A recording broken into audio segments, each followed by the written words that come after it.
Hey guys, tonight we're stepping into a story you thought you knew. You've read the books, maybe you watched the show, you know Laura Ingalls with her calico dress and her steady hands and her voice that never wavered, not even when the wolves howled outside the door. But tonight, you're not meeting that woman. Tonight, you're meeting the girl she used to be, before the Prairie stripped her down to bone and will. Before she learned that surviving means swallowing your screams until they turn into something harder, something the world mistakes for strength. You're 5 years old, and you're standing in a house in Brookfield, Wisconsin. The year is 1844, and the air tastes like winter coming early. Your name is Caroline Lake Quiner, and you don't know it yet. But the next few hours are going to teach you something that will shape every decision you make for the rest of your life. The people you love can disappear in an instant, and there's not a single thing your small hands can do to stop it. Your father is a ship trader. His name is Henry, and when he lifts you, you can smell Lake Michigan on his coat, salt and wet wood and something wild that makes you think of places you've never seen. He works the schooner routes, carrying goods across water that looks calm until it decides not to be. You don't understand commerce yet. You don't understand risk. You only understand that when your father leaves, your mother's face changes, like she's holding her breath until he comes back through the door. This time, he doesn't come back. November 1845. The schooner Ocean capsizes during a storm on Lake Michigan. Your father is aboard. So is your uncle, Alexander McGregor, the captain. The water takes them both, along with every other soul on that ship, and it doesn't give any of them back. No bodies to bury. No last words, just the absence where a person used to be, suddenly filled with silence so loud it makes your ears ring. Your mother, Charlotte, is left with you and your siblings, 5 children under the age of 10, and another baby already growing inside her. There's no life insurance, no widow's pension, no government program to catch you when you fall. You're not old enough to understand poverty, but you understand hunger. You understand when grown-ups whisper with their eyes instead of their mouths.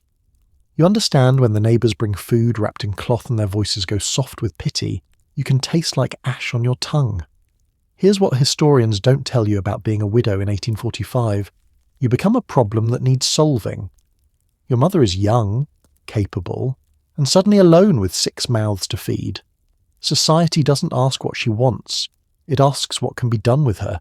How quickly she can be absorbed back into a structure where women don't exist without men to define them. And here's the part that will stay with you forever. The people who save your family aren't the ones who look like you. Your father had traded with Native Americans, Ojibwe and Menominee peoples who respected him because he'd been fair when fairness wasn't fashionable. When word of his death reaches them, they come. They bring food. They bring help. They honour the relationship your father built with his honesty. You're too young to understand irony, but you'll grow up knowing this. The people your country is busy displacing and destroying are the ones who kept your family from starving. Your mother tries to hold on to the Brookfield property, but land costs money, and money requires a husband or a miracle. By 1848, she sold what little you had and moved the family to a 40-acre tract near Concord, Wisconsin. That same year, she remarries. His name is Frederick Holbrook, and he's a farmer, steady, solid, the kind of man who doesn't make your mother's face tighten with worry every time the weather changes. He's kind to you. He doesn't try to replace your father. He just makes space for you in a life that finally stops feeling like it's one missed meal away from collapse. But something has already taken root inside you. You've learned that safety is temporary, that the people you love can be ripped away by forces you can't control. Storms, sickness, bad luck, or the simple fact of being born without power in a world that trades in it. You've learned that women alone are vulnerable in ways that don't have names yet, ways that won't be written into law or acknowledged in polite conversation for another 100 years. And you've learned something else, something quieter and more dangerous. If you want to survive, you have to be useful. You have to make yourself indispensable. You have to earn your place at the table every single day, because no one is going to hand you a chair just because you exist. So you grow up careful. You grow up competent. You learn to read and write, which is more education than most girls get. At 16, you become a teacher in the local school, one of the few jobs a respectable woman can hold, one of the only ways to earn your own money without a husband's permission. For a brief, shining moment, you taste independence. You have your own income, your own authority, your own life that doesn't belong to anyone but you. And then, on February 1st, 1860, you marry Charles Ingalls. You're 20 years old. He's 24. He has kind eyes and restless hands and a smile that makes you think maybe, just maybe, you've found someone who won't disappear. You don't know yet that restlessness is a hunger that never gets full. You don't know that the day you say I do, you're also saying goodbye to your teaching career, to your legal rights, to any claim you might have had on your own future. Because here's what marriage means in 1860. You stop being a person and become a possession. Under coverture law, you can't own property. You can't sign contracts. You can't keep your wages if you work. You can't even claim your own children if your husband decides otherwise. Your body legally belongs to him. Your voice legally belongs to him. Your entire existence is folded into his, like a shadow that only exists when the sun is shining on someone else. You trade your independence for the promise of safety, and you'll spend the next 40 years learning exactly what that promise costs. The early years in Pepin, Wisconsin, are as close to stable as your life will ever get. Charles works as a carpenter and farmer. The land is familiar. The community has churches and schools and neighbours close enough to visit without losing half a day to travel. On February 1st, 1865, you give birth to Mary Amelia. 2 years later, on February 13th, 1867, Laura Elizabeth arrives, the daughter who will one day turn your life into literature, though she'll edit out most of the parts that hurt too much to remember. For a while, you let yourself believe this is it.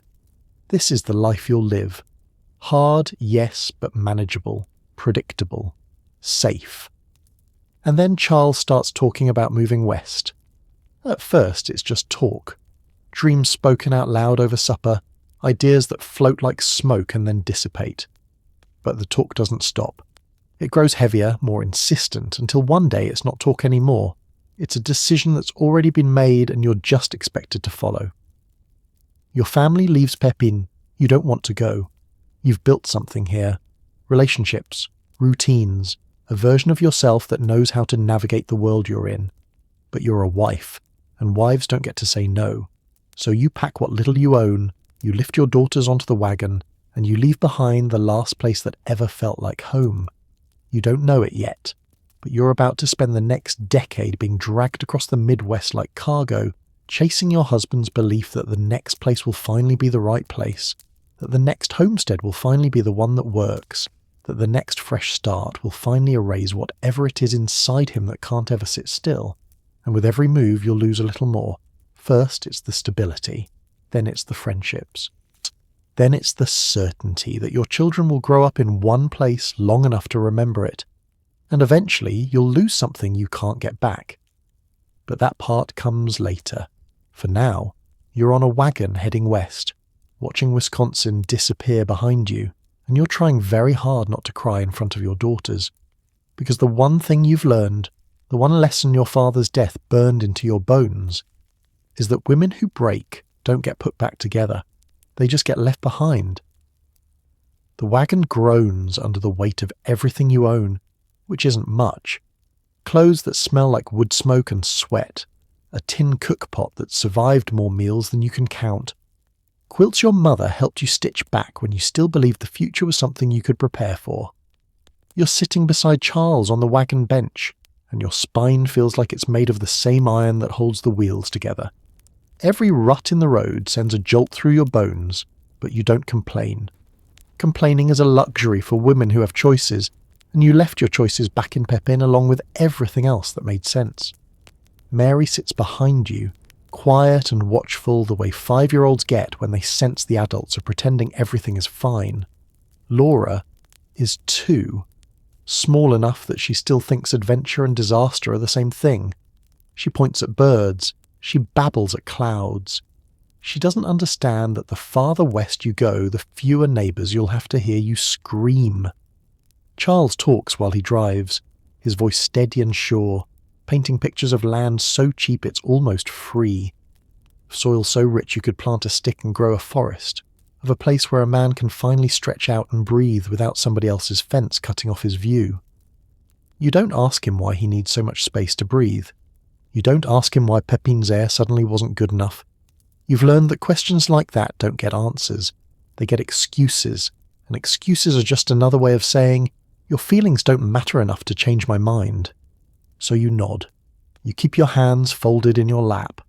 You watch Wisconsin turn into Iowa, Iowa turn into Missouri, Missouri turn into Kansas, and with every mile the trees thin out like the land itself is going bald.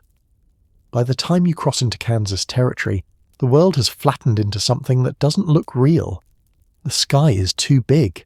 The grass is too tall. So the wind doesn't stop. It just keeps pushing, like it's trying to shove you back east where you belong. And then Charles tells you where you're going. The Osage Diminished Reserve. You don't know what diminished means in this context, but you'll learn soon enough. It means the Osage people used to have more land and then white settlers wanted it.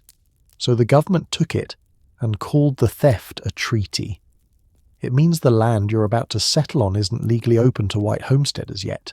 But men like Charles have heard rumours, whispers that it will be soon, that if you get there early and stake your claim, you'll be first in line when the paperwork catches up to the reality. It means you're about to become a squatter on someone else's land. It means the home you're about to build is illegal. You don't say this out loud. Because wives who question their husband's judgment get labelled difficult, and difficult women don't get protected, they get abandoned. So you swallow the words, you let them settle in your stomach like stones. And when the wagon finally stops in a clearing near a creek, when Charles jumps down with that grin that says he's found it, he's finally found the place, you climb down too, your legs shaking from days of sitting, your heart pounding with something that isn't hope. The land is beautiful in a way that feels dangerous, like a predator that hasn't decided yet whether you're food. The grass ripples in the wind like water. The sky stretches so wide it makes you dizzy. There are no houses, no roads, no church bells or schoolyards or neighbours close enough to borrow a cup of sugar from. Just you, Charles, 2 little girls, and the understanding that if something goes wrong out here, no one will hear you call for help. Charles starts building the cabin the next morning, and you watch him work with a sick sort of admiration. He's good with his hands, always has been. He can take a tree and turn it into walls, turn mud and grass into something that resembles shelter. But shelter isn't safety. You learn this the first time you see the Osage. They appear like they've always been there, which makes sense because they have. This is their land, not in the way white people talk about ownership with papers and deeds and fences, but in the way that comes from generations of knowing every creek, every hill, every place where the buffalo come to drink. They watch you, not with hostility exactly, but with the kind of wariness you'd expect from people who've learned that white settlers don't ask permission. They just take and call it progress. Charles waves, smiles. Acts like this is all perfectly normal. Like your neighbours borrowing tools over a fence instead of intruders camping on land that was never yours to begin with. You don't wave. You stand very still, your hand on Mary's shoulder, and you feel the weight of what you've become. Part of a machine that devours land and spits out people. A machine you never wanted to be part of. But here you are anyway, because marriage means you go where your husband goes, and your husband goes wherever his restlessness tells him to. The Osage don't speak to you that day. They just watch, and then they leave, moving across the prairie like shadows that know how to disappear. Was that you feel their eyes on you for days afterward. At night you lie on a pallet in the half-finished cabin, listening to the wind test the walls, listening to Charles breathe beside you in the easy rhythm of a man who sleeps without nightmares, and you think, this is wrong. Not just uncomfortable, not just difficult. Wrong. You're in a place you have no right to be, building a life on land that belongs to people who never invited you. And the worst part is that everyone involved, Charles, the other settlers trickling in, the government officials who'll eventually show up with papers and smiles, everyone acts like this is normal. Like this is how the world works. Like indigenous peoples are just obstacles to be moved aside so white families can have their fresh starts. You've spent your whole life trying to be good. Good daughter. Good wife. Good mother. You followed the rules even when the rules were designed to crush you. But there's no rule that makes this right. And you can't say that out loud because women who speak uncomfortable truths get called hysterical. And hysterical women get dismissed, ignored, or worse. So you do what women have always done when they're trapped. You survive. You cook meals over an open fire, your skirts smoking from the heat. You haul water from the creek, your arms aching, your hands cracked and bleeding. You keep Mary and Laura close, terrified that if you turn your back for even a second, the prairie will swallow them whole. You make soap, you churn butter, you sew and mend and scrub and sweep, and every single task is harder here because there's no store to buy supplies from, no neighbour to borrow from when you run out. There's no safety net between you and disaster. Charles hunts, Charles ploughs, Charles builds. And when he comes inside at night, exhausted and proud, he looks at you like he expects you to be grateful. And you are. You hate that you are, but you are. Because as wrong as this is, as terrifying and illegal and morally bankrupt, it's still better than being destitute in Wisconsin, better than watching your children go hungry, better than the grinding poverty that kills women slowly, one missed meal at a time. So you swallow your guilt along with everything else. You smile when Charles talks about the future. You nod when he describes the crops he'll plant, the livestock he'll raise, the life he's building for you whether you asked for it or not. And late at night, when everyone else is asleep, you let yourself feel the full weight of what you've lost.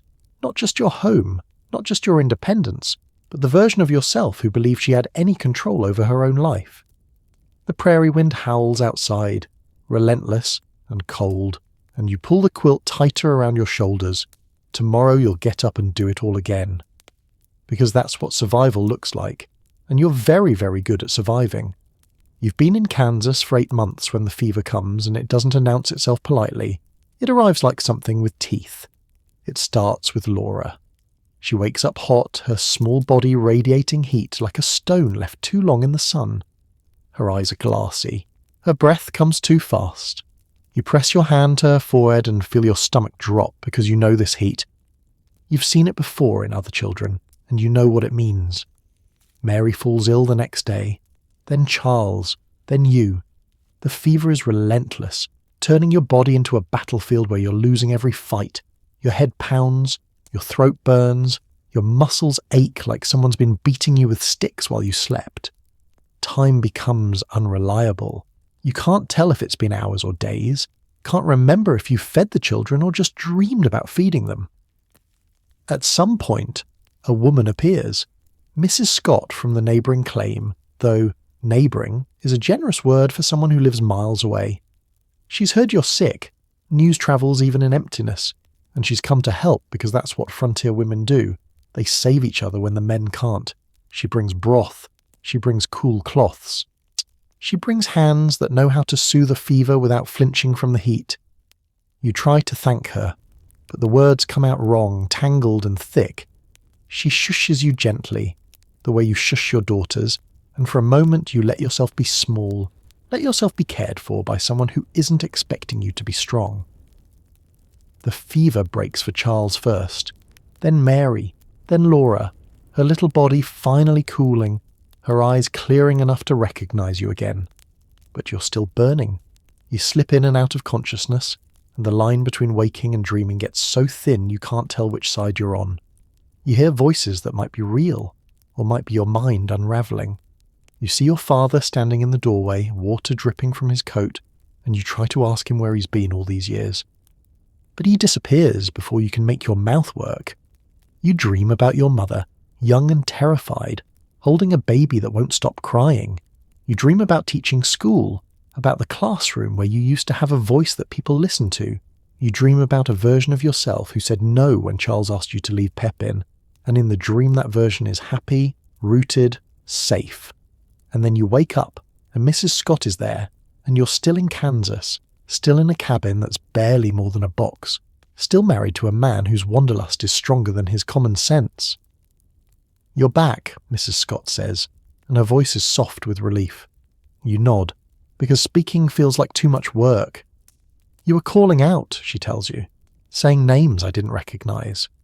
You close your eyes, you don't ask what names. You don't want to know what secrets your fever pulled from the locked places inside you. When you're finally strong enough to sit up, to take broth without spilling it, to hold your daughters and feel their solid warmth against you, you realize something that makes your chest ache. You almost died. Not dramatically. Not in a way that would have made the newspapers or prompted letters of condolence. You would have just stopped. Another frontier woman's body buried in unnamed dirt. Another wife who didn't survive the thing her husband dragged her into. And the worst part? The world would have moved on without even noticing. Charles would have remarried. Men always do, especially men with children who need raising. Your daughters would have called another woman Ma, and eventually forgotten what your face looked like. The cabin you've scrubbed and swept and tried to turn into something resembling a home would have filled up with someone else's things, someone else's voice, someone else's silent resentment. You would have been erased as easily as breath on glass. This thought doesn't make you sad. It makes you angry. Angry that you've worked this hard to stay alive. Angry that your life is so disposable that even you weren't sure it was worth fighting for. Angry that you're trapped in a place you never wanted to be, in a life you never chose, and if you died here, it would have been Charles's dream that killed you, not your own. But anger is dangerous. Anger makes you reckless. Anger makes you say things that can't be unsaid. So you do what you've always done. You pack the anger away. You fold it up small and tuck it somewhere deep where it won't burn through your carefully maintained facade of compliance. You get up. You move. You work. Because that's what women do. The fever leaves other marks too. Not visible ones, but you feel them. Your hands shake sometimes when you're holding things. Your energy drains faster. Like your body used up something during those burning days that it can't quite replenish. Food tastes different, flatter, like the fever scorched away some part of your ability to take pleasure in small things. But you don't complain.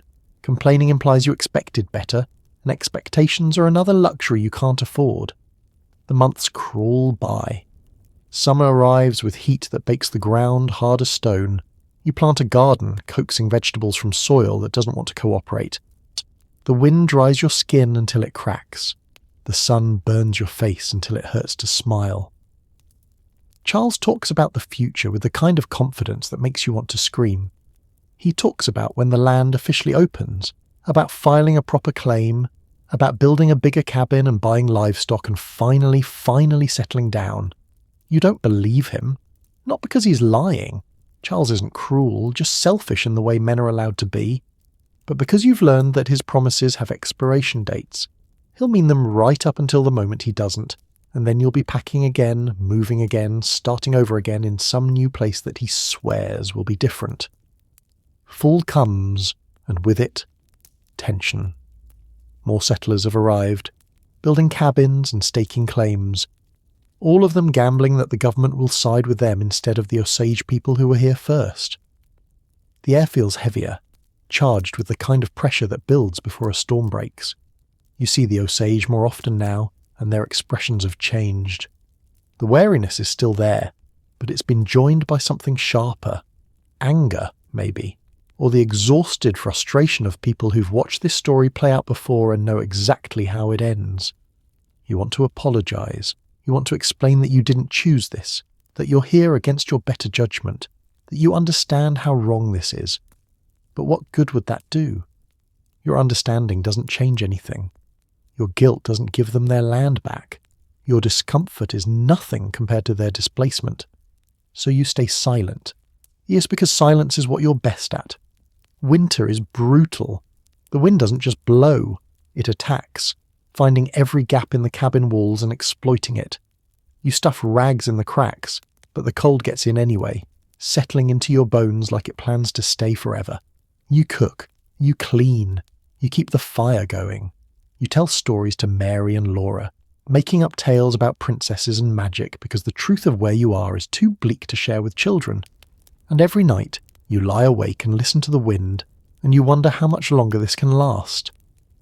The answer comes in the spring of 1871. The soldiers don't arrive with fanfare. They just appear one morning like a decision that's already been made.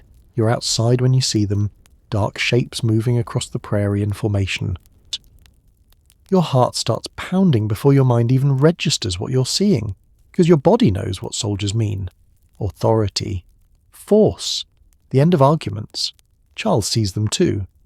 His face goes carefully blank, and you recognise that expression. It's the same one he wears when he's trying to convince himself everything will be fine even though he knows it won't. The soldiers make camp.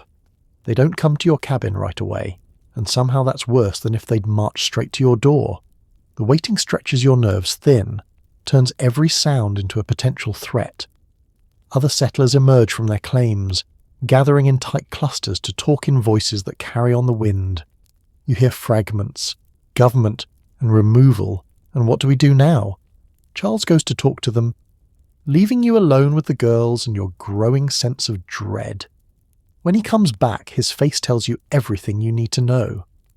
They're clearing the reserve, he says, his voice flat. All white settlers. We have to leave. You don't feel surprised. You feel vindicated in the worst possible way. You knew this was illegal, knew it would end badly, but knowing doesn't make the ending any easier to swallow. When? You ask. Soon. Days, maybe. They're giving us time to pack. How generous, you think, but you don't say it out loud. Instead, you start packing. Again. The other settlers rage. You hear them through the cabin walls, voices raised in indignation, as if they have any right to be angry.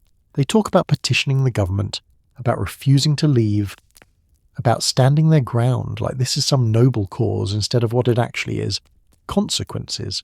But in the end, they all pack too, because soldiers with guns are more persuasive than principles. You fold the quilts, you wrap the dishes, you take apart the life you've built in this place.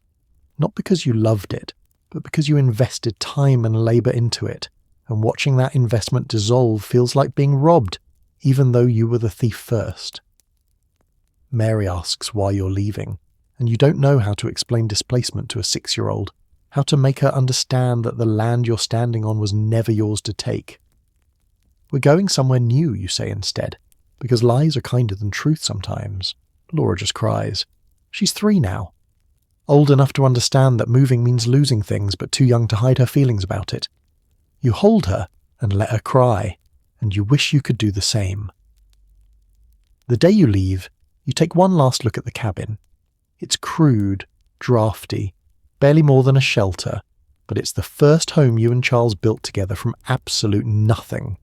You scrub those floors, you chink those walls, you hung fabric over the windows to create the illusion of privacy. And now you're walking away from it, leaving it to collapse slowly under the weight of wind and weather, another failed frontier dream returning to dirt. The wagon lurches forward, and Kansas starts to recede behind you. You don't look back. Looking back has never changed anything. Charles is quiet as he drives, his jaw tight with a frustration he can't quite name.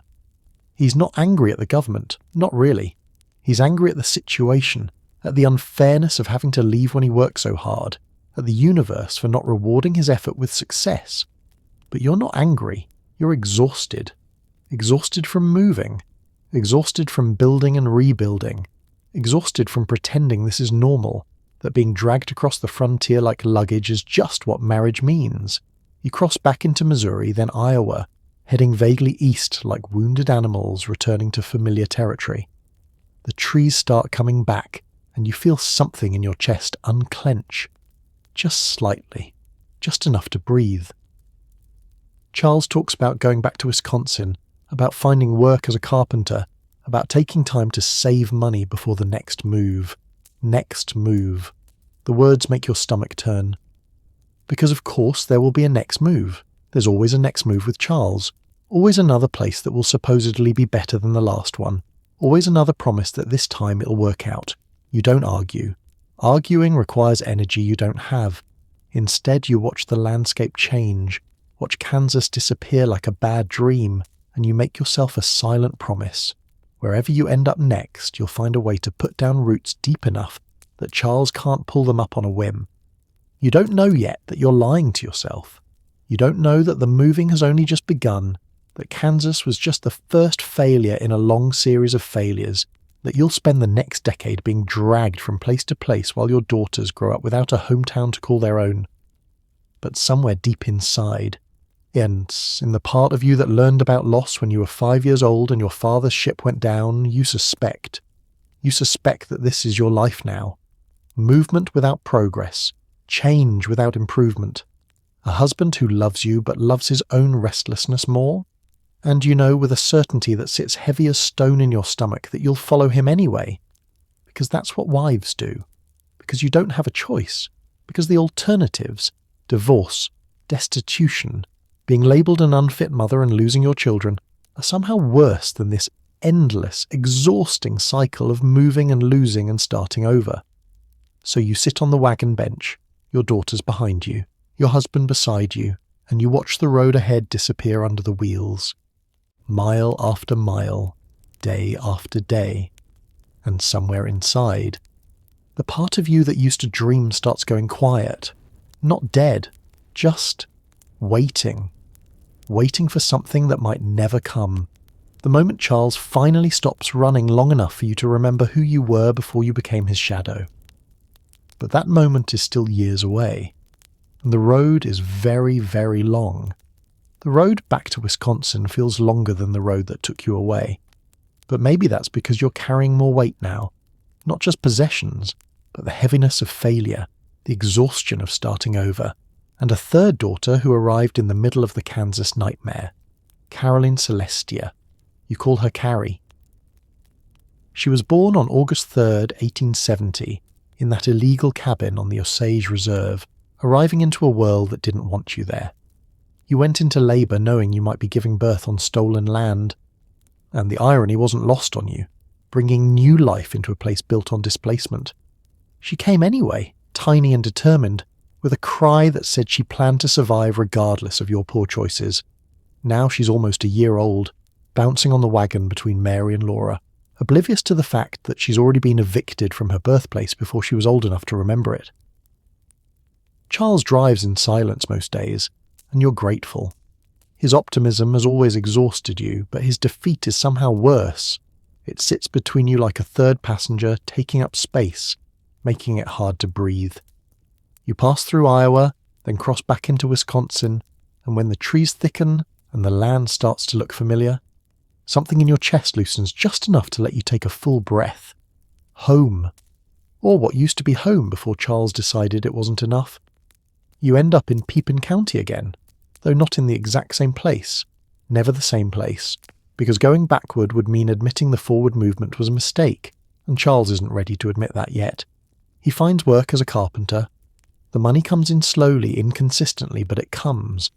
You rent a small house, and for the first time in 2 years, you have walls that don't leak and floors that don't shift under your feet.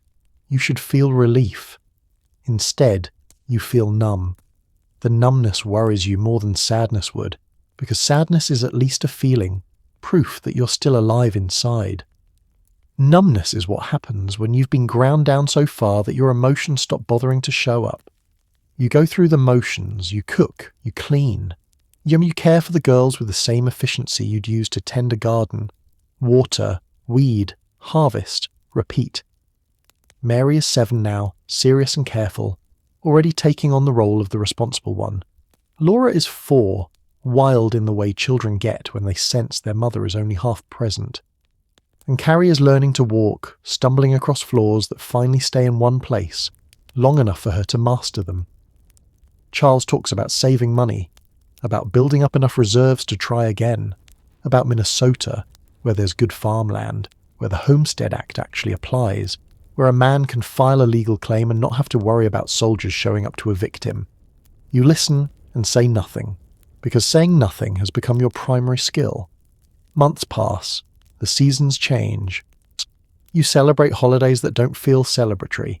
You smile when Charles smiles, nod when he talks, respond when he touches you. All the performances wives are expected to give, all the emotional labour that doesn't count as work because it doesn't pay wages. And slowly, Charles's energy returns. You watch it happen like watching a storm build on the horizon.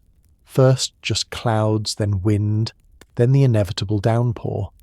He starts talking about Minnesota again, about Walnut Grove specifically, about a town on Plum Creek where settlers are building something real, something lasting, something that won't collapse the moment the government changes its mind. You want to argue. You want to say that the last something real ended with soldiers forcing you off land you were never supposed to be on in the first place. But you don't. Damned. Because you've learned that arguing only delays the inevitable. It doesn't prevent it. So when Charles says, "We're moving to Walnut Grove," you don't ask if you have a choice. You just start packing. Again. By the fall of 1874, you're on another wagon, watching another landscape disappear behind you.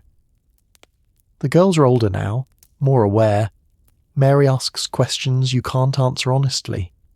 Laura tells stories to carry, making up adventures to distract from the reality of being displaced again. And you sit beside Charles, your hands folded in your lap, your face arranged into an expression of patience you don't feel. Minnesota, when you finally reach it, looks like Wisconsin with different trees and Kansas with more rainfall. The land is flatter than you'd like, but not as aggressively empty as the prairie. Plum Creek runs through the property Charles has claimed, actual legal claim this time, filed properly through the Homestead office. The relief you feel at not being a criminal this time is pathetic, but you feel it anyway. Charles builds another cabin, this one dug partially into a hillside. A dugout, they call it. Half house, half cave. The walls are earth and sod, the roof is grass and dirt, and when it rains you have to set pots around the room to catch the drips. But it's yours, legally officially yours, and for the first time since you left Pepin 6 years ago, you let yourself hope that maybe, just maybe, this is where you'll finally stop moving. You're wrong, of course, but you don't know that yet. For now, you unpack. You arrange your few possessions in the dugout's dark interior. You make meals over a fire that fills the space with smoke because the ventilation is poor. You sweep dirt floors that are made of dirt, which means you're essentially rearranging earth and calling it housekeeping. The other settlers in Walnut Grove are friendly in the careful way frontier people are, offering help but not asking too many questions, sharing resources but not expecting intimacy. You attend church when the circuit preacher comes through. You nod at other women. You let Mary start attending the small school that's been established, and you watch her walk there with her lunch pail, and your heart aches because you remember being a teacher, remember having a role that wasn't just wife and mother and unpaid labourer. Charles farms. He plants wheat, and for once the crop actually grows. The harvest comes in decent. Not enough to make you rich, but enough to keep you fed, enough to let Charles start talking about building a proper house instead of living in the hillside like pioneers playing at being badgers. And then you get pregnant again. You're 35 years old, which is old for childbearing by frontier standards. Your body has already given you 3 daughters and countless miscarriages you never talk about, because women's pain doesn't count as real unless it results in a baby people can see. But this pregnancy sticks. It grows. And on November 1st, 1875, in the dugout on Plum Creek, you give birth to a son, Charles Frederick. You call him Freddie. He's small but healthy with Charles's eyes and your quiet determination. Charles is overjoyed, not because he loves him more than the girls, but because sons mean something different in this world, something about legacy and labour and carrying on the family name. You're just relieved he's breathing. Freddie's first months are easier than the girls were, maybe because you're more experienced, maybe because Walnut Grove is more stable than anywhere else you've lived. He nurses well, he sleeps, he grows. You let yourself love him carefully, the way you love all your children, fiercely, but with a guard up, because you've learned that the frontier takes things without asking, and loving too openly just means hurting more when the taking happens. Winter comes, and it's brutal. The cold seeps through the dugout's walls, and you spend weeks keeping the fire going, keeping the children warm, keeping everyone alive through temperatures that make your breath freeze in the air. But you survive. You always survive. Spring arrives, and with it, hope. The wheat fields green up, promising another harvest. Charles talks about the house he'll build, about the future he's creating. Mary and Laura play in the creek, and Carrie toddles after them, and Freddie lies on a blanket in the sunshine, watching clouds move across a sky so blue it hurts to look at, and for one perfect, fragile moment you think, this is it. This is the life we were supposed to have all along, but the frontier has a way of punishing hope, and what's coming next will break something inside you that never quite heals. The grasshoppers arrive in the summer of 1875, and they come like a plague from a Bible story you've read to the girls at bedtime. Except this isn't a story, and there's no moral at the end, just devastation. You see the cloud first, dark on the horizon, and for a moment you think it's a storm. But storms move with wind, and this cloud moves with purpose, with hunger. Charles sees it too. His face goes pale in a way that frightens you more than the approaching darkness. "Get inside," he says, his voice tight. "Take the girls." You don't ask why. You've learned to recognize danger in your husband's tone, learn to react before understanding catches up. You gather Mary, Laura and Carrie, pulling them toward the dugout. Freddie is already inside, sleeping in the makeshift cradle Charles carved from wood. You scoop him up, and he fusses at being disturbed, and you hold him close even though your arms are full and your heart is pounding, and then the grasshoppers hit. They don't arrive quietly. They arrive with a sound like hail.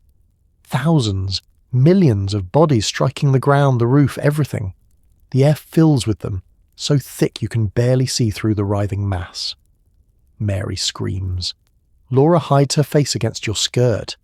Carrie cries, and you hold Freddie tighter, and you watch through the dugout's small window as the world outside turns into something from a nightmare.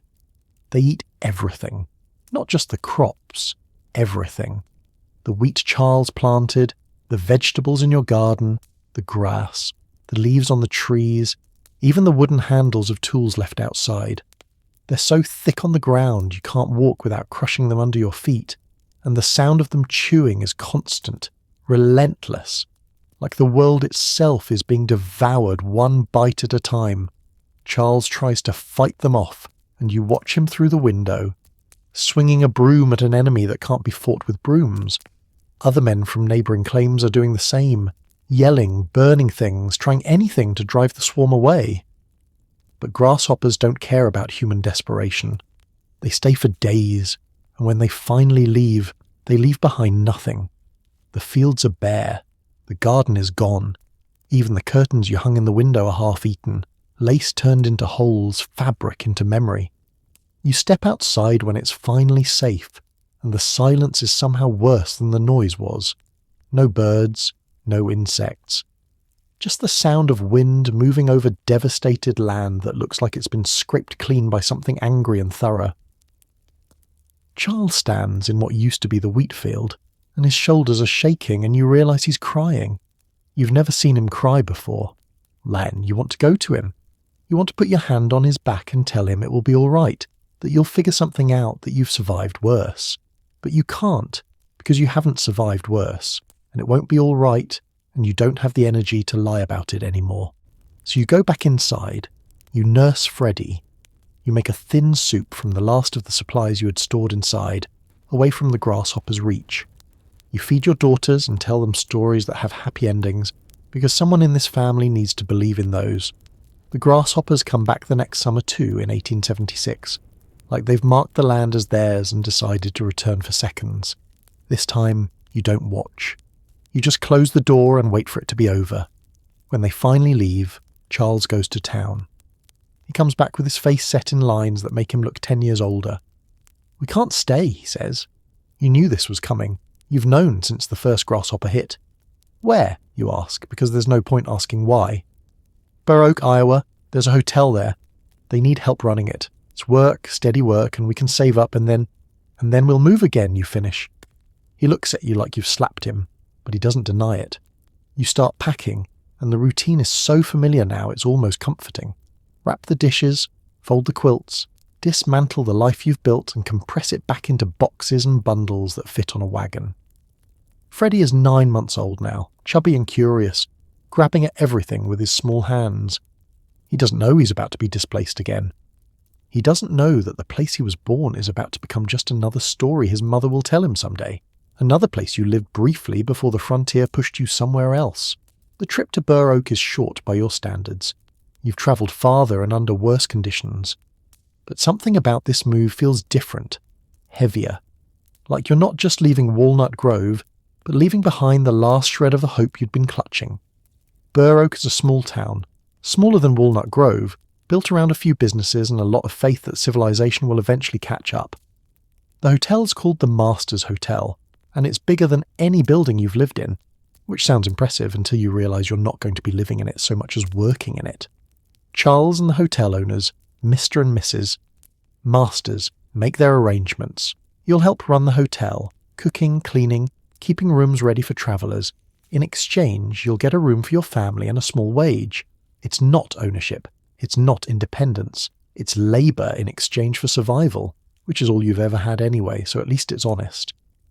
You move into your room, one room for 6 people, packed in tight, no privacy, no space to breathe, and you try not to think about the fact that you're 37 years old and you've somehow ended up with less than you started with.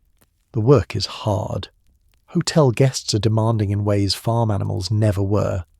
They expect hot meals and clean sheets and service with a smile, and you give it to them because that's the deal you've made. Mary and Laura help where they can. Carrie is underfoot. And you can't watch her the way you should because you're too busy scrubbing floors or cooking stew for strangers. And Freddie gets sick. It starts with a fever, the way sickness always starts. Freddie wakes up hot and fussy, and you press your hand to his forehead and feel that familiar, terrible heat that means something is wrong. You've done this before. You've nursed sick children through fevers and chills and nights that stretched on until you couldn't remember what daylight looked like. But something about this fever feels different. Maybe it's because Freddie is so young, only 9 months old, still small enough that illness can take him faster than you can fight it. Maybe it's because you're exhausted, worn down by years of moving and working and holding yourself together with nothing but will. Maybe it's because you're in a strange town with no neighbours you trust, no community to lean on, no safety net between you and disaster. Or maybe you just know, the way mothers sometimes know, that this time is going to be different. The fever doesn't break, it climbs higher, and Freddie's little body burns with it, and you try everything. Cool cloths, lukewarm baths, prayers whispered so quietly even God might not hear them. Charles hovers, helpless. There's no doctor in Burr Oak, or if there is, you can't afford him. Medicine costs money you don't have. So you do what you've always done. You rely on yourself, on your own hands and your own instincts and your own desperate hope that love can be enough to keep a child alive. It isn't.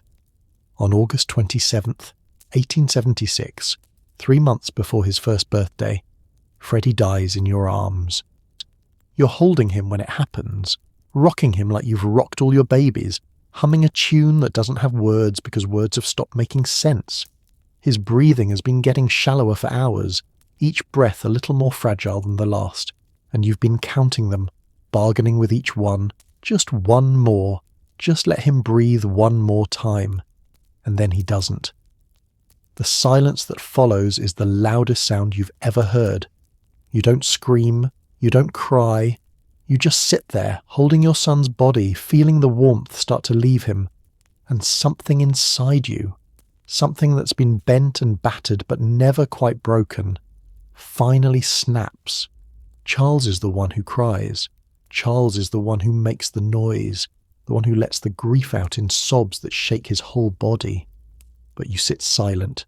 You're locked inside yourself because if you open your mouth, you're afraid you'll never stop screaming. They bury Freddie in the Burr Oak Cemetery, in a plot so small it breaks your heart all over again to see it. A tiny grave for a tiny boy who never got the chance to grow into himself, who never got to run through fields or learn to read or ask the 1,000 questions children ask. The service is brief. The preacher says words about God's plan and heaven and reunions in the afterlife, and you stand there with your face blank and your hands folded and your mind screaming at the injustice of a plan that requires dead babies to make sense. Mary cries. Laura hides her face. Carrie is too young to understand, but she knows something terrible has happened. She can feel it in the air, in the way all the adults have stopped pretending to smile. There, they lower the small coffin into the ground, and you watch dirt fall on wood, and you think, this is my son disappearing. This is the child I carried for 9 months and delivered in a dugout and nursed through winter and loved so fiercely I thought love could protect him. And it wasn't enough. You weren't enough. The grief doesn't hit you all at once. It comes in waves, unpredictable and violent, pulling you under when you least expect it. You'll be cooking, and suddenly you'll remember the weight of Freddie in your arms, and your knees will buckle. You'll be making a bed, and you'll hear a baby cry somewhere in the hotel, and for a split second you'll think it's him, and the relief will flood through you before reality crashes back and reminds you he's gone. You'll wake up in the middle of the night reaching for him, and your arms will close on empty air and you'll have to stuff your fist in your mouth to keep from waking everyone else with the sound of your breaking. Charles grieves differently.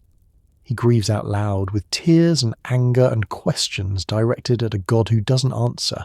He wants to talk about it, wants to process it, wants you to share the burden with him. But you can't. Because if you open that door, if you let even a crack of light into the place where you've locked your grief, the whole thing will come flooding out and drown you, and you can't afford to drown. You still have 3 daughters who need you. You still have work to do. You still have to survive, because survival is the only skill you've ever mastered, and you're not about to stop now just because your heart is shattered. So you bury the grief the same way you buried your son, deep, out of sight, where it can't be seen but never goes away. You go back to work at the hotel. You cook and clean and smile at guests who don't know your hollow inside. You care for your daughters with the same efficiency you've always had, but something has shifted. You're more careful with them now, more watchful, as if paying closer attention could prevent death from taking them too. Mary notices. She's 9 now, old enough to see that her mother has changed, that the woman who came to Burr Oak is not quite the same woman who buried her brother there. But she doesn't ask about it, because children learn not to ask about pain when pain is the only thing holding their parents together. Months pass. The hotel work continues. Charles talks about leaving. Falk about going back to Walnut Grove, about trying again, because what else is there to do but try? And you nod because nodding has become reflexive. Inside, though, something has changed.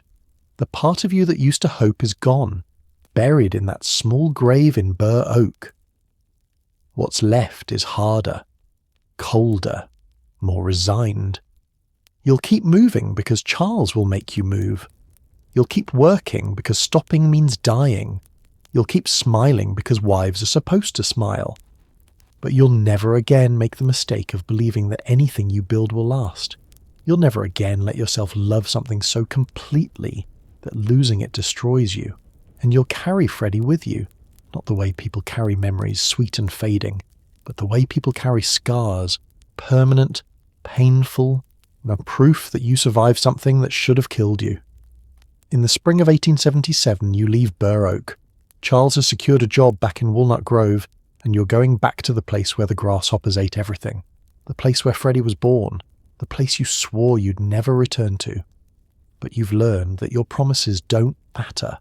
So you pack. Again. You load the wagon. Again.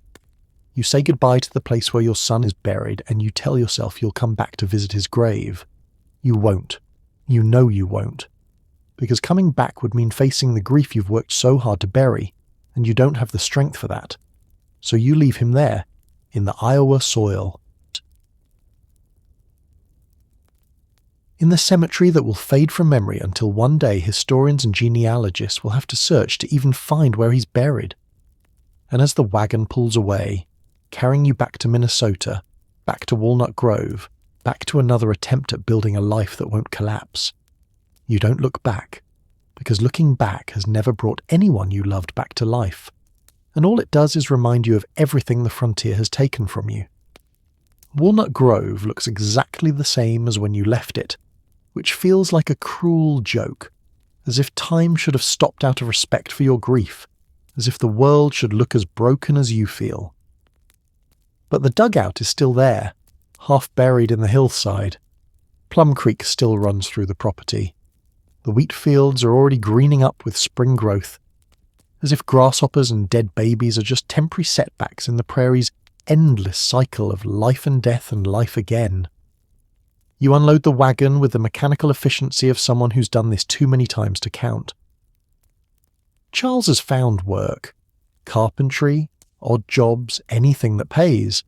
And you fall back into the rhythm of survival that's become your default setting.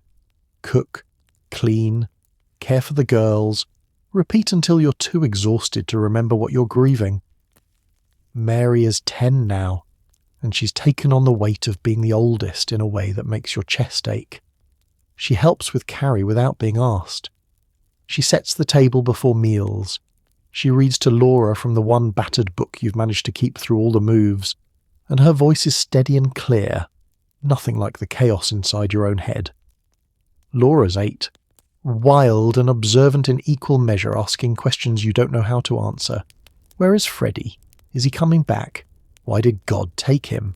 You give her the answers adults are supposed to give about heaven and angels and God's plan, but they taste like lies in your mouth and you think Laura can tell. Carrie is 6, quiet and watchful, already learning that silence is safer than questions. And then there's the exhaustion that sits in your bones like an old friend you can't shake, the kind of tired that sleep doesn't fix, the kind that comes from carrying too much grief for too long with nowhere to put it down. Charles tries to talk to you. He tries to bridge the gap that's opened up between you since Freddie died, tries to reach the woman he married who used to at least pretend to hope. But you're not that woman anymore. That woman died in Burr Oak, buried alongside her son, and what came back is harder, colder, more efficient, but less alive. You do your work. You answer when spoken to. You perform the role of a wife and mother with the same competence you've always had. But inside, you're hollow. And then, in May of 1877, you discover you're pregnant again. The news hits you like a betrayal. You're 37 years old. You buried a son less than a year ago.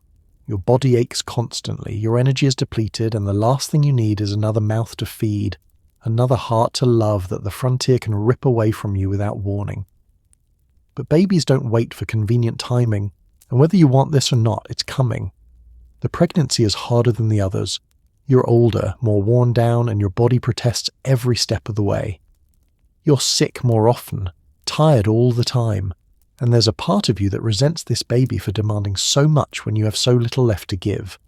But there's another part, quieter, buried deep, that whispers, maybe this is a second chance. Maybe this is how you replace what was taken. You hate that thought almost as much as you cling to it. On May 23rd, 1877, you give birth to your 4th daughter, Grace Pearl Ingalls. You call her Grace, and the name feels like a prayer you don't quite believe in but can't stop saying anyway.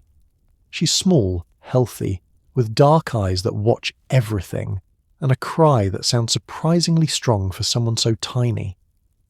Charles is gentle with her in a way that breaks your heart, because you can see him trying not to love her too much, trying not to repeat the mistake of believing children are permanent. You nurse Grace with the same efficiency you do everything else, but something about holding her cracks the numbness you've been living in. She's warm and solid and real, and against your better judgment, you let yourself feel something like affection. Not the fierce, all-consuming love you had for Freddie, you've learned your lesson about that, but something softer, more careful, like handling glass you know might break. The months pass. Grace grows, the seasons turn. Charles works, you work, the girls grow older, and somewhere in the middle of all that survival, you realize you're not thinking about Freddie every single minute anymore. It's down to every hour, then every few hours, then just at night, when the dark makes it easier to remember what you've lost.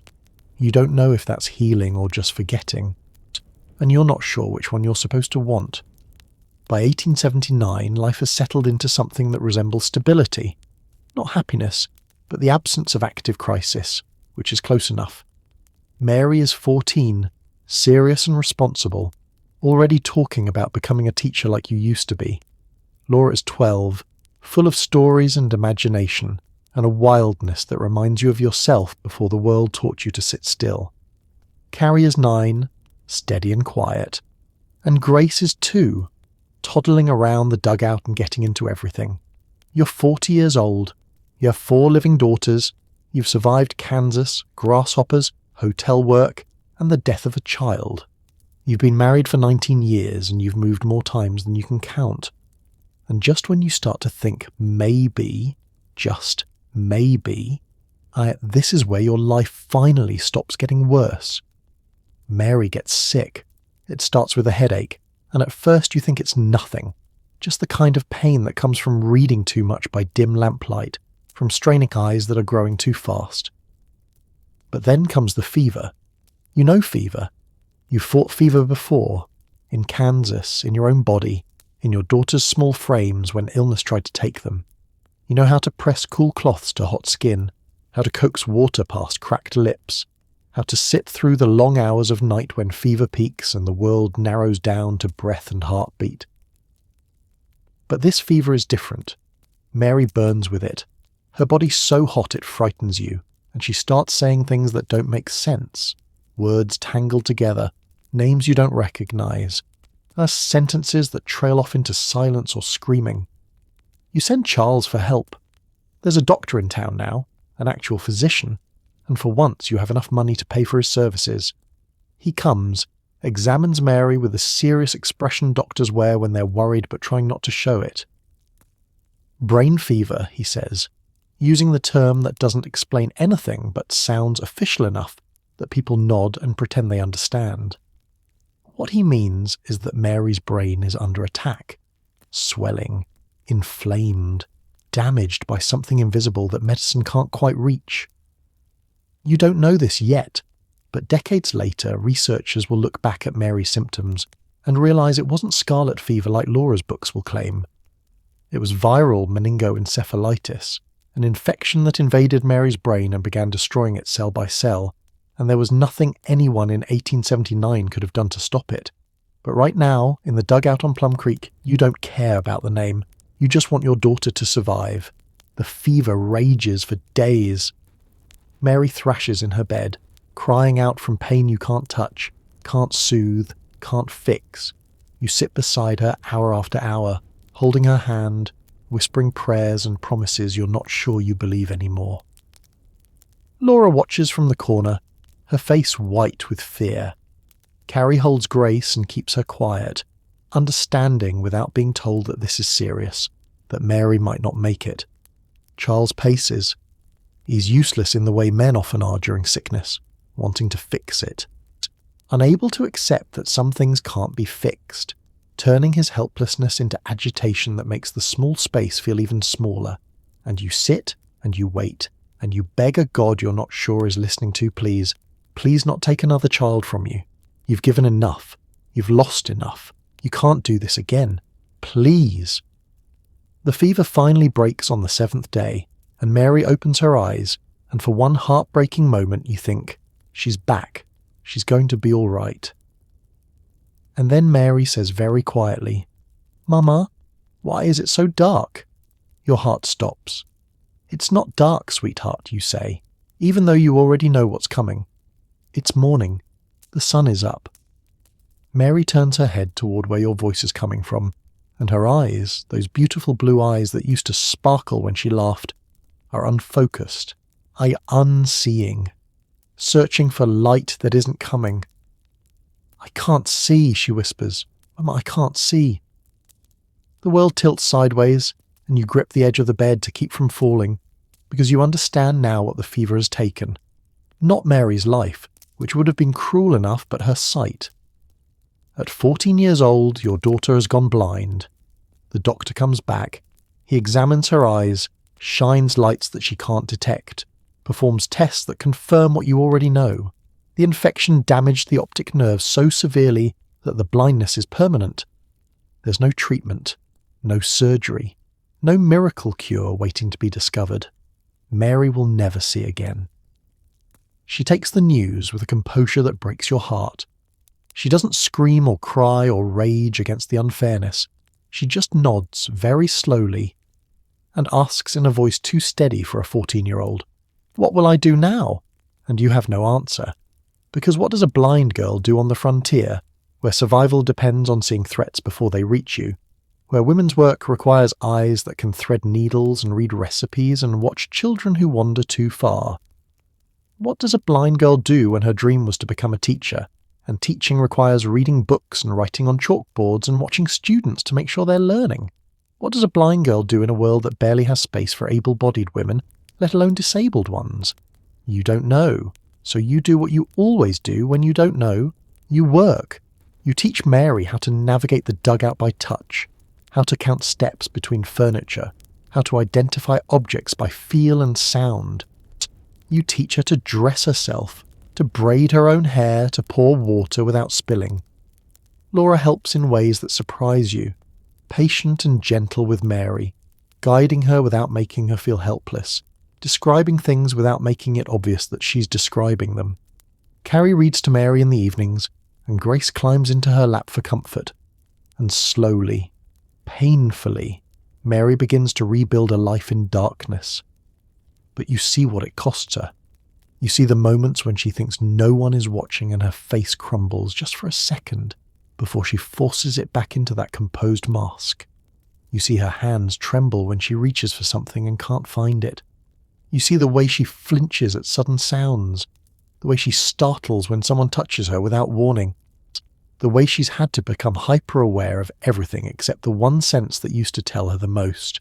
And you carry the guilt like stones in your pockets, heavy and cold. Because good mothers protect their children, and you couldn't protect Mary from this. Good mothers keep their daughters safe, and you failed. It doesn't matter that you couldn't have prevented it, that brain infections don't ask permission or respect a mother's determination. Guilt doesn't care about logic. So you carry it, along with everything else. The grief of Freddie, the exhaustion from constant moving, the fear that the frontier will take more from you before it's done. Charles handles it differently. He throws himself into work, into plans, into talking about the future like talking can build a bridge over the present. And one night, after the girls are asleep, he says the words you've been dreading. I heard about opportunities in Dakota Territory. Your stomach drops. No, you say before you can stop yourself. No, Charles, not again. He looks at you surprised. You never say no. You never push back. But Mary's blind now, and Grace is barely 2, and you're 40 years old and so tired you can feel it in your teeth, and you don't have another move left in you. It's different this time, Charles says, using the same words he's used before every move. There's railroad work, good pay, and once that's done, there's homestead land. Good land, Carolyn. We could finally...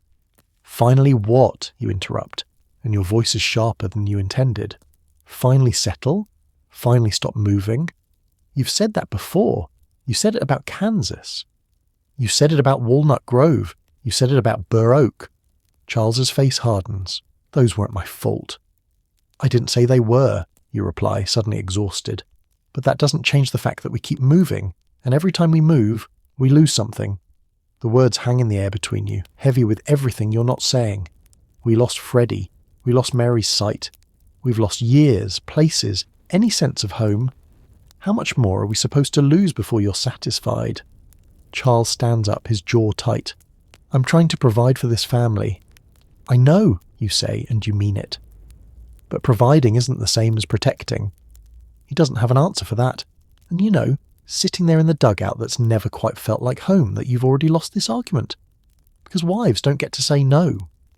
Because you have no money of your own, no legal rights to property, no way to stay if Charles decides to go.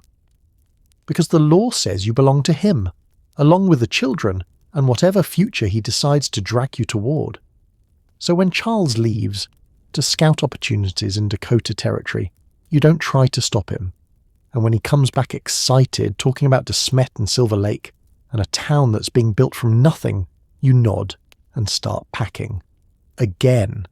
The decision to leave Walnut Grove happens slowly, then all at once, the way all of Charles's decisions happen, building momentum until they're unstoppable, and you're just along for the ride. He comes back from his scouting trip to Dakota Territory with that familiar gleam in his eye, the one that means he's found it, the next place. The place that will finally fix whatever restlessness lives inside him that you've never been able to soothe. The railroad's coming through, he tells you, his voice full of an enthusiasm you stopped sharing years ago. They need workers. I can make good money, Caroline. Real money. And when the railroad's done, there's land, homestead land free for the claiming. It's new territory, wide open, no grasshoppers, no failed crops, just possibility. Possibility? You've learned to hate that word. Possibility is what took you to Kansas and got you evicted. Possibility is what brought grasshoppers to Walnut Grove and ate everything you'd built. Possibility is the thing Charles chases while you're left picking up the pieces when it doesn't pan out. But you don't say this. You just ask the practical questions. The ones that matter when you have 4 daughters and a blind 14-year-old who needs stability more than she needs possibility. Where will we live? There's a surveyor's house at Silver Lake. I can work for the railroad and we'll have housing. Then when the town of De Smet gets established, we'll claim land there. What about Mary? You ask, and your voice cracks despite your best efforts. How is she supposed to adjust to another new place when she can't see it? Charles's face softens. She's strong, Carolyn. She'll adapt. And maybe at a school for the blind they could teach her things. Give her skills, a future. A school for the blind. The words land heavy in your chest because you know what that means, sending Mary away. Putting her on a train to some distant institution where she'll live with strangers and learn to be blind among other blind children while you stay behind and try not to imagine all the ways she might need you, and you won't be there. But he's right, and you hate that he's right. Because what can you teach Mary that a specialised school couldn't teach better? How can you prepare her for a world that doesn't make space for blind women when you're barely surviving in it yourself? We'll see, you say, which is not agreement but isn't refusal either. It's the middle ground you've lived on for 20 years of marriage. The preparations begin in the fall of 1879. You pack, again, and this time the routine is so familiar it's almost comforting, like your hands know what to do even when your heart isn't in it.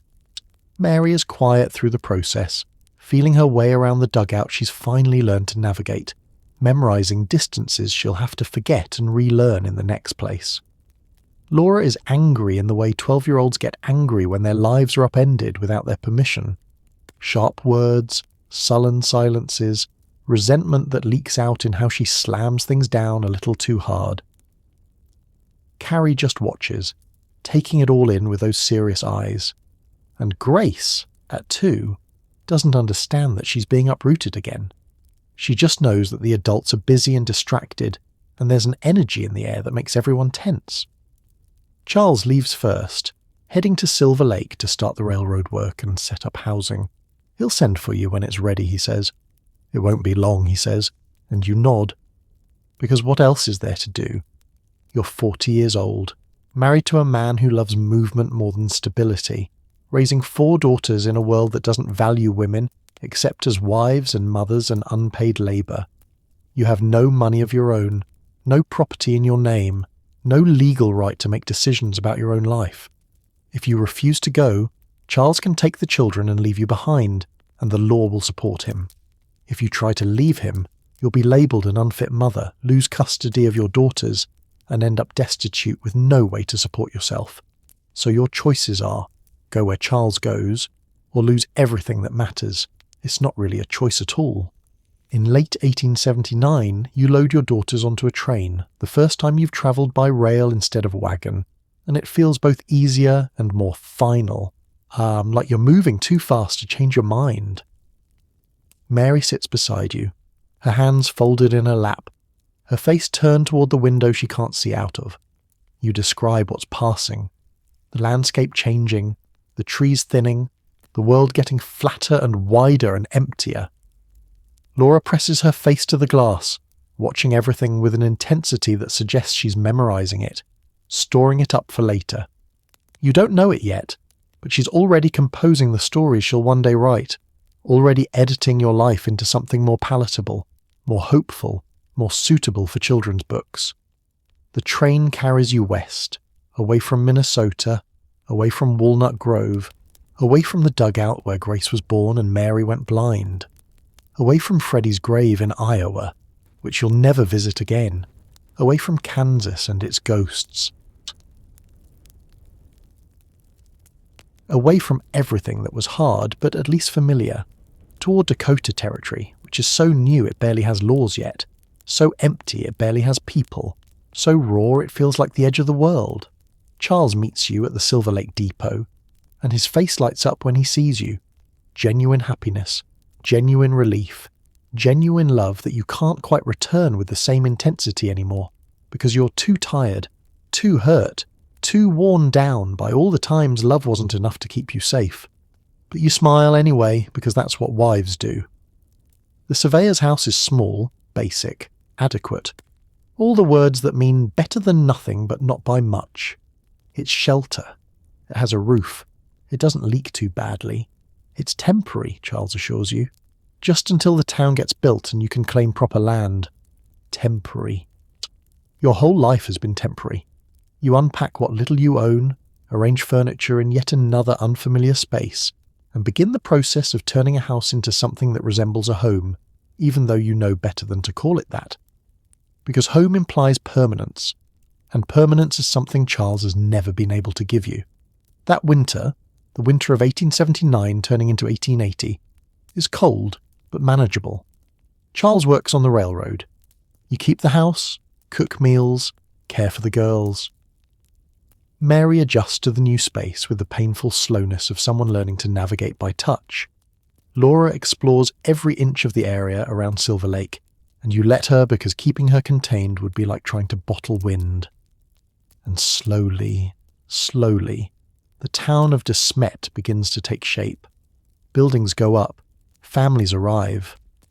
A community forms, fragile and new, built on optimism and government promises and the willingness of people like you to keep starting over no matter how many times you fail. Charles files a homestead claim in early 1880, legal this time, official, yours, and begins building a house on the property. You watch the house go up board by board and you want to feel hopeful.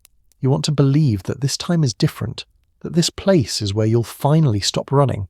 But you've believed that before and you've been wrong every time, so you wait. You wait to see what the frontier will take from you next. Because it always takes something. And the winter that's coming, the long winter, they'll call it later, the winter that nearly kills everyone in De Smet, will take more than you have left to give. But you don't know that yet. Right now, in the summer of 1880, you're just trying to survive one more day in a place that doesn't feel like home but might, if you're lucky and the universe decides you've suffered enough, eventually become one. Charles stands in the doorway of the unfinished house and calls to you, his voice warm with satisfaction. Come see, Caroline. Come see what I've built for us. And you go, because that's what you do.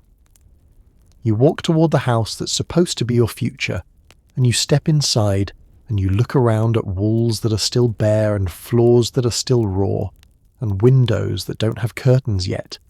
And you think, please, please let this be the last time. Please let this be the place where I finally get to stop. But the wind outside is already picking up. We're carrying with it the smell of snow and something else. Something harder, colder, more relentless than anything you've faced before. And somewhere deep inside, in the part of you that's learned to read the signs, you know, the worst is still ahead. You wake on the morning of October 15th, 1880, and the air has changed, not just cooled, but transformed into something sharp and hostile, like the world has decided to show you exactly how unwelcome you are. You're 40 years old, living in a house Charles built on your homestead claim in De Smet, Dakota territory. It's not fancy, just walls and a roof and floors that don't quite meet properly, letting cold draft through the gaps. But it's yours.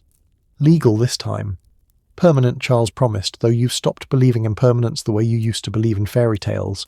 Beautiful idea, or rarely true. Mary is 15 now, and she's learned to navigate the house by touch and memory, counting steps between the stove and the table, between her chair and the door.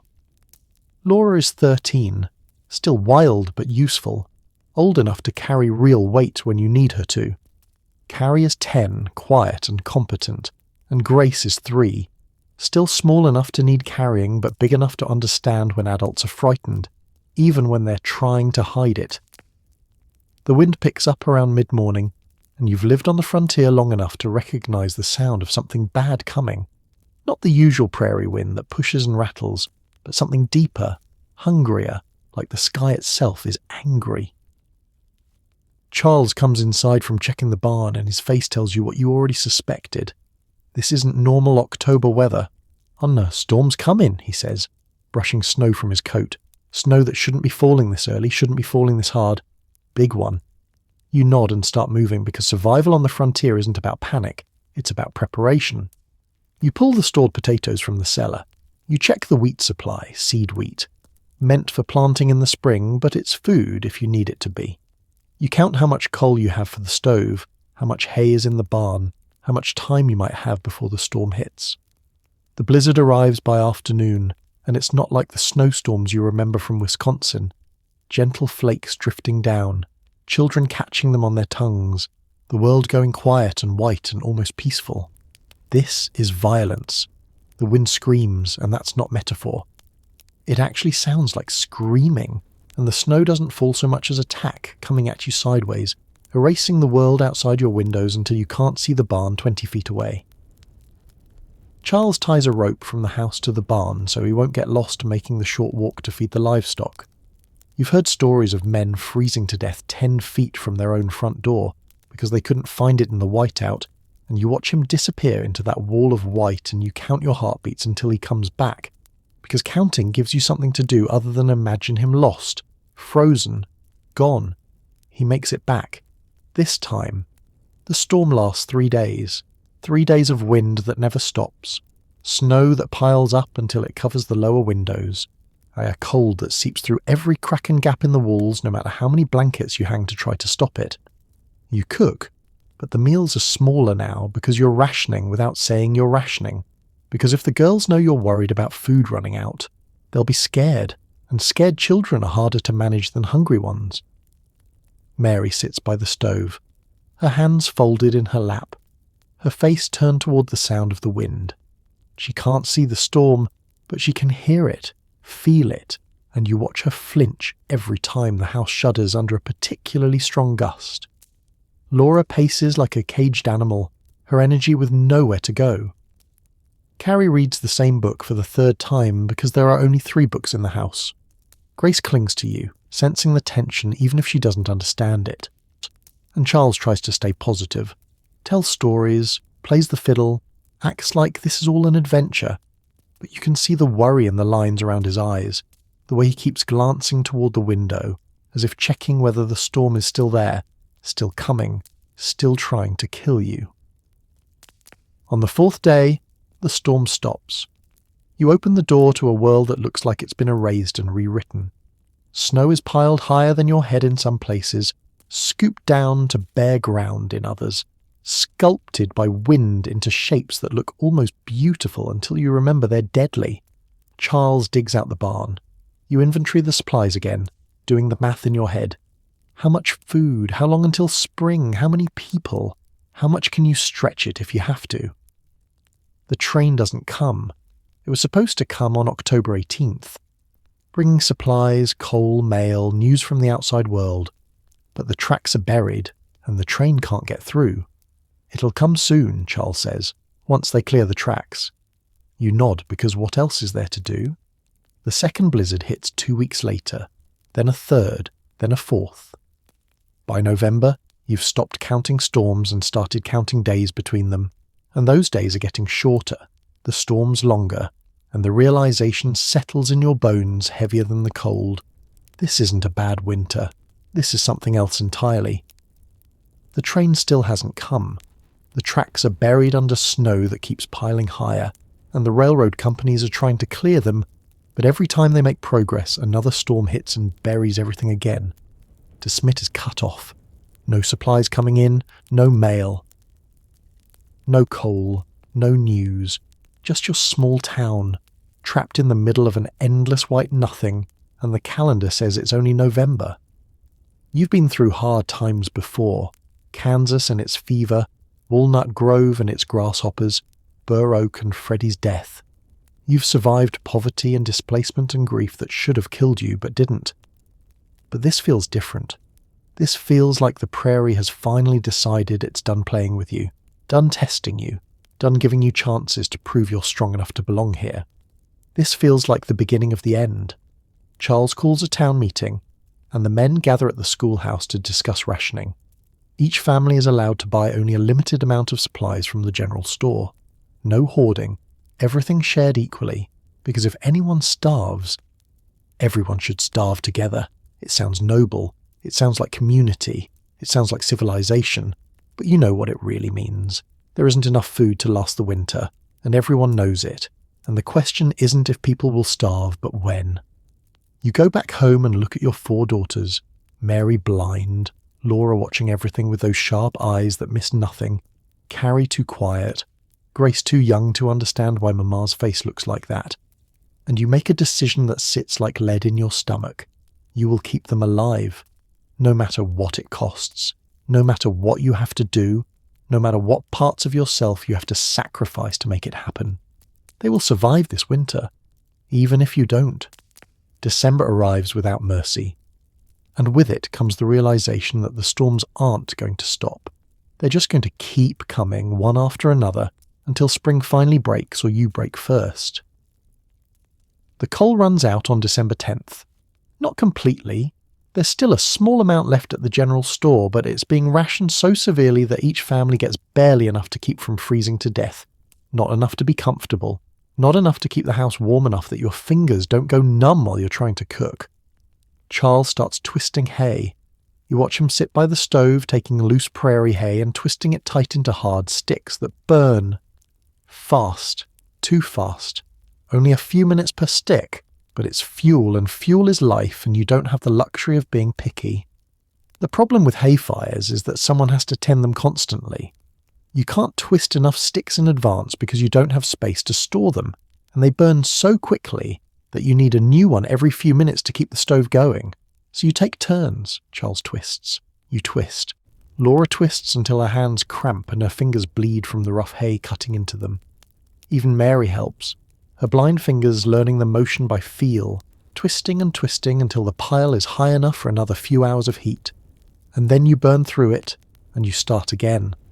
The wheat supply is dwindling. The seed wheat you stored, meant for planting, meant for the future, meant for crops that would feed you next year, becomes your present tense survival. But you can't just eat wheat kernels. They're too hard.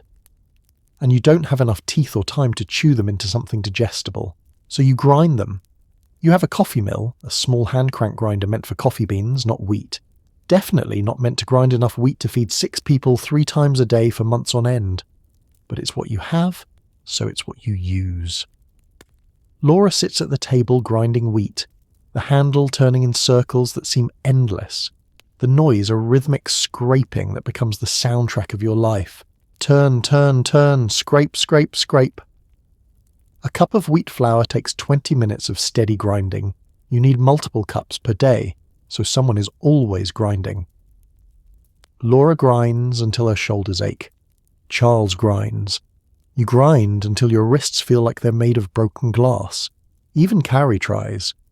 Though her arms are too short to get good leverage, too weak to maintain the steady pressure the mill needs. Mary can't help with this. She can twist hay by feel, but grinding requires seeing the wheat, measuring the flour, knowing when the mill is jamming and needs to be cleared. So she sits by the stove and tends the fire while the rest of you grind, and you see the guilt on her face, the knowledge that she's not pulling her weight, that she's a burden in a situation where everyone needs to contribute or the family doesn't survive. You want to tell her it's not her fault. You want to say that blindness doesn't make her useless, that she does what she can, that you love her regardless. But you don't have the energy for comfort. You barely have the energy for survival. So you just keep grinding. The flour you make is coarse, brown, nothing like the smooth white flour you used to buy. It has bits of husk in it, pieces that scratch your throat when you swallow, texture that makes bread feel more like eating sand than food. But it's food. It keeps you alive, so you eat it. 3 times a day you make bread from the wheat flour. That's all there is. No butter, no meat, no vegetables. Just bread, coarse and dry and tasteless, with water to wash it down. You had potatoes for a while, but they ran out in January. Now it's just bread. Bread for breakfast, bread for lunch, bread for dinner. Grace cries because she's hungry even after eating, because bread doesn't fill the way real food does, because she's 3 years old and doesn't understand why Mama can't give her more, and you hold her and whisper lies about how it'll be better soon. How the train will come any day now. How spring is just around the corner. But it's February, and the storms keep coming, and the train still hasn't made it through, and spring feels like a fairy tale you stopped believing in months ago. The isolation is almost worse than the hunger. You haven't left the house in weeks because leaving means risking getting caught in a storm, and getting caught means dying. The world has shrunk down to these four walls, this one room, these same faces day after day after day. No visitors, no news, no letters, no church on Sunday because no one can travel, no town gatherings because the snow is too deep and the cold too dangerous. Just your family, trapped together in a space that feels smaller every day, breathing the same air, eating the same food, having the same conversations until you want to scream just to hear a different sound. Charles tries to keep spirits up. He plays the fiddle in the evenings, the same songs you've heard 1,000 times, and normally you'd find comfort in them, but now they just remind you of better times. Times when music was joy instead of desperate distraction. Laura tells stories to Grace, making up adventures about girls who go places and do things, and you listen and think, we're not going anywhere. We haven't gone anywhere in months. We might never go anywhere again.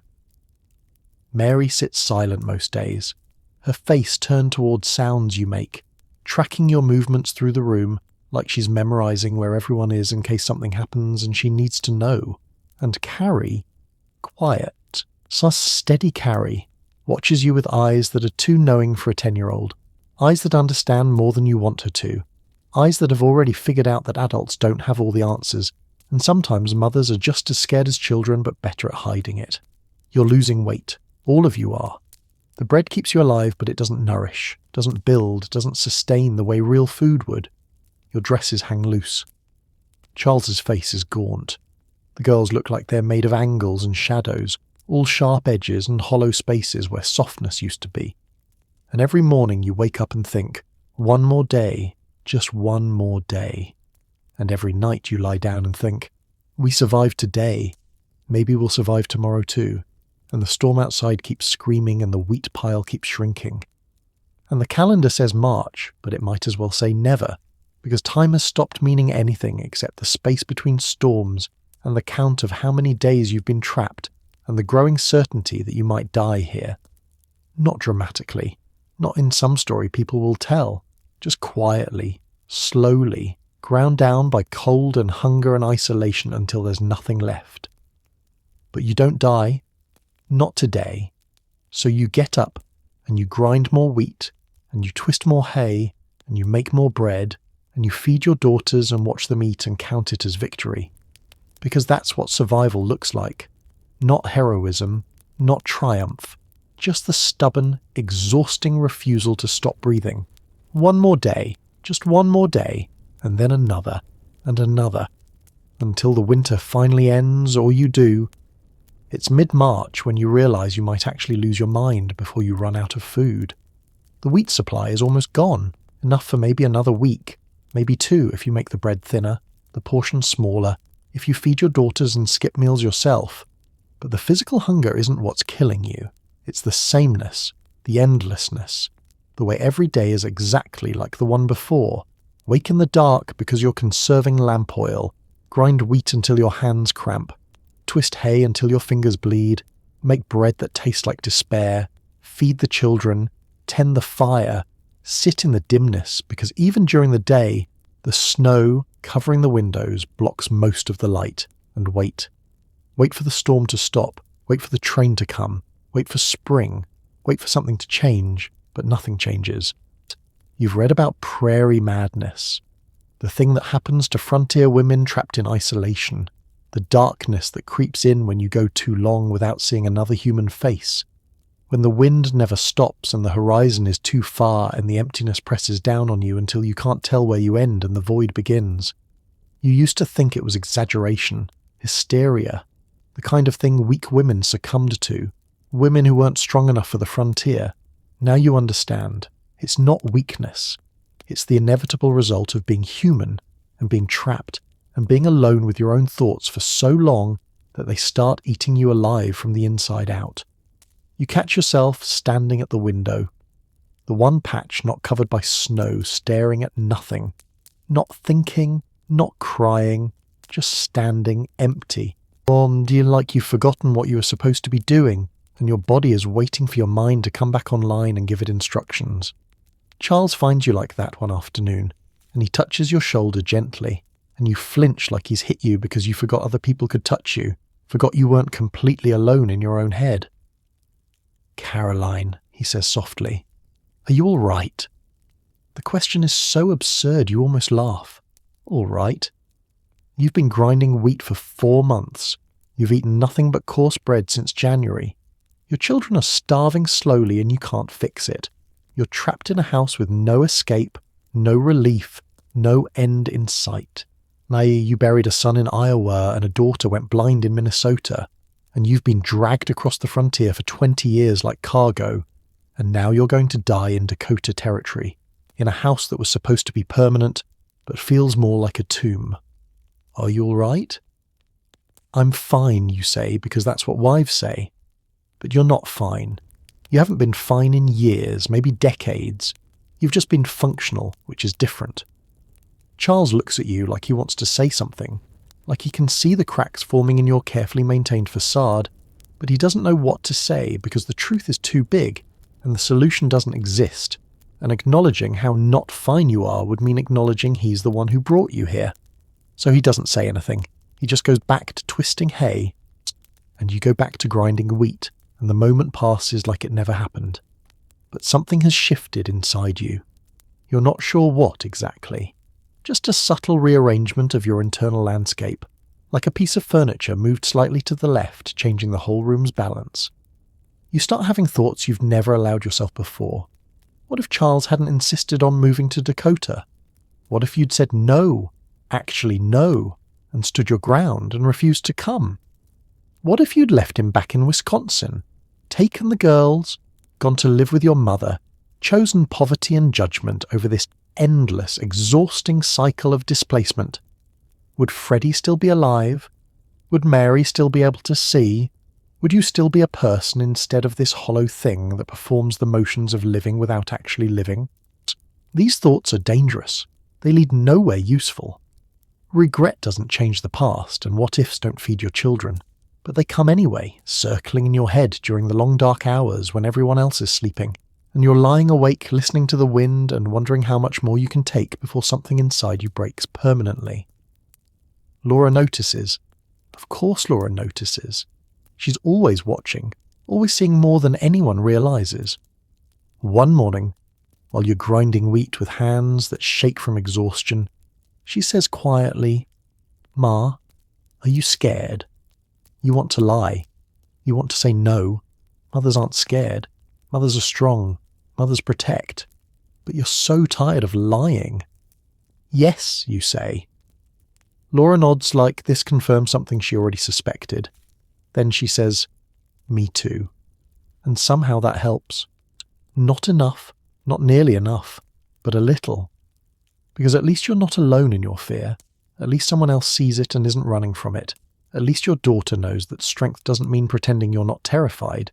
It means being terrified and grinding the wheat anyway. The rumours start in late March. Someone heard from someone who heard from someone that there might be wheat at a farm southeast of town. Not a lot.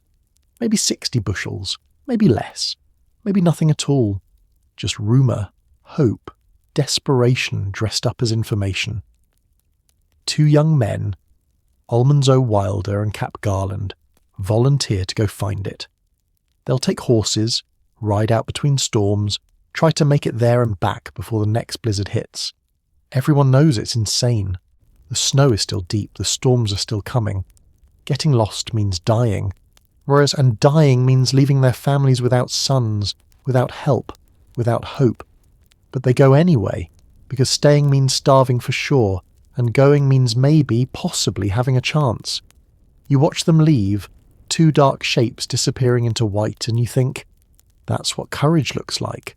Not the absence of fear, but going anyway. They come back 3 days later with 60 bushels of wheat, and the town doesn't cheer. Everyone's too exhausted for cheering. But the relief is palpable, thick enough to taste. It's not enough to last until spring, but it's enough to make spring possible, and sometimes possible is all you need. Early April, the snow finally starts to melt. Not dramatically, not quickly, just slowly, stubbornly, like even winter is tired of itself. The trains start running again. Mo, the first one arrives on May 10th, 1881, 7 months after the storms began. 7 months. People pour out of their houses, gathering at the depot, and you see faces you haven't seen since October. Gaunt, exhausted, changed by what you've all survived. No one died in De Smet. Not from starvation, not from freezing. You all made it somehow through 7 months of hell. But you're not the same people who went into that winter. You can see it in their eyes. The same hollow look you've seen in your own reflection. The same understanding that you survived something that should have killed you. That you're tougher than you thought, but also more breakable. That strength and fragility aren't opposites, but partners. You stand there at the depot with Charles beside you, and your 4 daughters around you. And you watch supplies being unloaded. Real food, coal, things you'd forgotten existed, and you think, I survived. We survived. But surviving isn't the same as winning. You've lost something in that winter. Not your life, not your children, but something harder to name. Maybe hope, maybe faith, maybe just the belief that everything will eventually be okay if you work hard enough. Because you worked as hard as anyone can work, and it still almost wasn't enough. And now spring is here, and everyone's celebrating, and you're supposed to feel relieved, grateful, victorious, but all you feel is tired. So tired that the thought of doing this again, another winter, another crisis, another test of how much you can endure before breaking, makes you want to lie down and never get up. But you don't lie down. You go home. You cook a real meal with real ingredients for the first time in months. You watch your daughters eat until they're actually full, and something in your chest loosens, not healed, but less tight. And that night, when Charles says, "We made it, Carolyn. We really made it," you nod. Because he's right. You did make it. You just don't mention the cost. You don't mention the pieces of yourself you had to burn like twisted hay to keep everyone else alive. You don't mention the thoughts you had in the dark hours, the moments you weren't sure surviving was worth it. The growing certainty that the frontier will keep taking from you until there's nothing left. You just nod and smile and say, "Yes, we made it." And you let him believe that's the end of the story, but you know better. This isn't the end. It's just another chapter in the never-ending book of survival that is your life, and you're already dreading whatever comes next.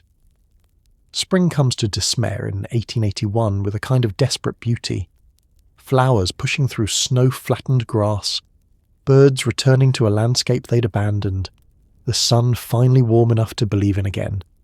You're 41 years old, and you've survived another winter that tried to kill you.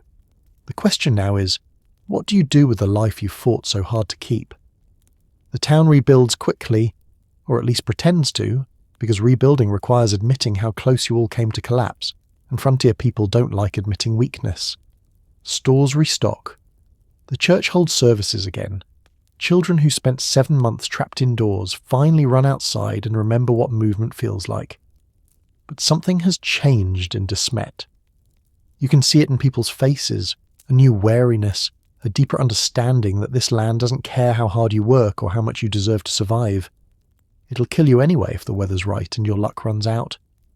The long winter broke something in the town's collective optimism, and it broke something in you too. Though you don't talk about it because women who talk about breaking get labelled fragile, and fragile women don't last long on the prairie. Charles starts talking about expanding the homestead, about planting more crops now that the worst is behind you. He's rebuilding his dreams the way he always does, by looking forward, never back, never stopping long enough to count the cost. But you've been counting, and the cost is too high. "I want to move into town," you tell him one evening, and your voice is steady because you've been practicing this conversation in your head for months. Charles looks up from his work, surprised. "Into town? But the claim can be worked from town," you finish. "Plenty of farmers live in town and work their land. The girls need stability, Charles. They need school and church and neighbours close enough to visit. They need to grow up in one place long enough to call it home. You don't say, I need those things too. I need to stop moving. I need to stop building and losing and building again. I need one place where I can finally exhale.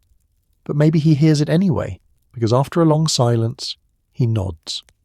For once, he doesn't fight you. Maybe the long winter broke him too, just enough to make him listen. By 1882, Charles has built a house on 3rd Street in De Smet. A real house. Not a dugout, not a cabin, but an actual permanent structure with proper walls and windows that don't leak, and floors you don't have to sweep twice a day because they're made of dirt. You move in, and for the first time in 22 years of marriage, you're living in a town surrounded by other people, close enough to civilization that you can walk to church without planning a half-day journey. It feels like victory, even though you know better than to call it that out loud. Mary is 17 now, and blind, and brilliant in ways that break your heart. She's learned to navigate the world through touch and sound and memory, learned to read Braille, learned to be useful despite a disability that should have, according to society, made her unmarriageable and therefore worthless. In October 1881, the territorial government certifies that Mary is eligible for education at the Iowa College for the Blind in Vinton, Iowa. When the letter arrives, you read it to Mary, and she sits very still, her face carefully blank, and you know she's torn between hope and terror. Hope that she might have a future. Terror that it means leaving home, going somewhere unfamiliar, being among strangers who won't know her history or her strength. Do you want to go, you ask? Because for once someone is asking Mary what she wants instead of deciding for her. Mary's quiet for a long time, then she says, "Will you be disappointed if I say yes?" And your throat closes up. Because of course she'd worry about disappointing you, about abandoning her family, about choosing herself when women aren't supposed to make those choices. "I'll be proud," you tell her, and you mean it. "I'll be so proud." Mary leaves for Iowa in November 1881, and you stand at the train depot and watch your eldest daughter disappear into a future you can't control or protect her from, and the grief is almost as sharp as when Freddie died. Different, because she's alive, but similar because you're losing her anyway. She'll study for 7 years, spelling, arithmetic, literature, Braille, music, all the things that will give her skills and independence, and a life beyond being someone's burden. But right now, watching the train pull away, all you can think is, that's one more piece of me gone. Laura is 15, restless and opinionated and hungry for something she can't name yet. She starts teaching at a school a few miles from town, barely older than some of her students, earning money that helps the family but also gives her a taste of independence you recognise because you had it once, briefly, before marriage erased it. Carrie is 12, steady and quiet, the child who never demands attention and therefore never gets enough of it. You try to make time for her, but there's always so much work, always someone else who needs something, always another crisis managing itself into existence. And Grace is 5, the baby, the one who doesn't remember Kansas or Burr Oak or the long winter as anything more than vague discomfort. She's growing up in De Smet the way children are supposed to grow up, in one place, with friends, with routines that don't get interrupted by sudden relocations. This is what you wanted. This is what you've been fighting for since 1860. So why does it feel hollow? Maybe because too much of you got burned away in the getting here. Maybe because by the time you reach stability, you'd already become someone who doesn't know how to rest, only how to survive. Maybe because part of you died with Freddie, and another part went blind with Mary, and what's left is functional, but not whole. The years pass, not quickly exactly, but steadily.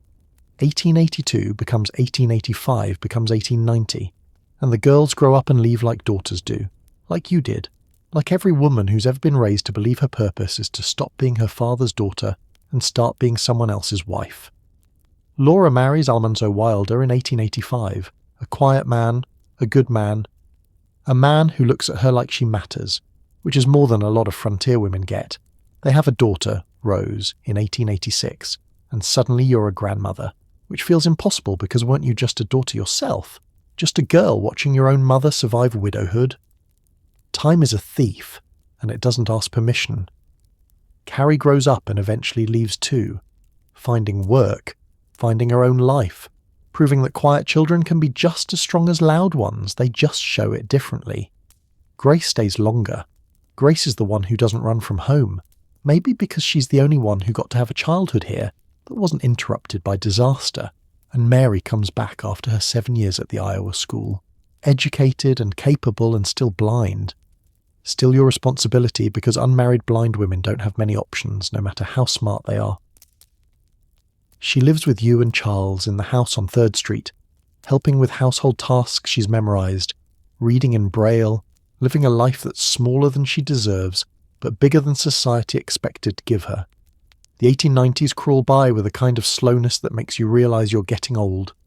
Charles is in his 50s, still working but slower now, his body showing the wear from decades of hard labour and repeated failure, and that restlessness that never quite goes away.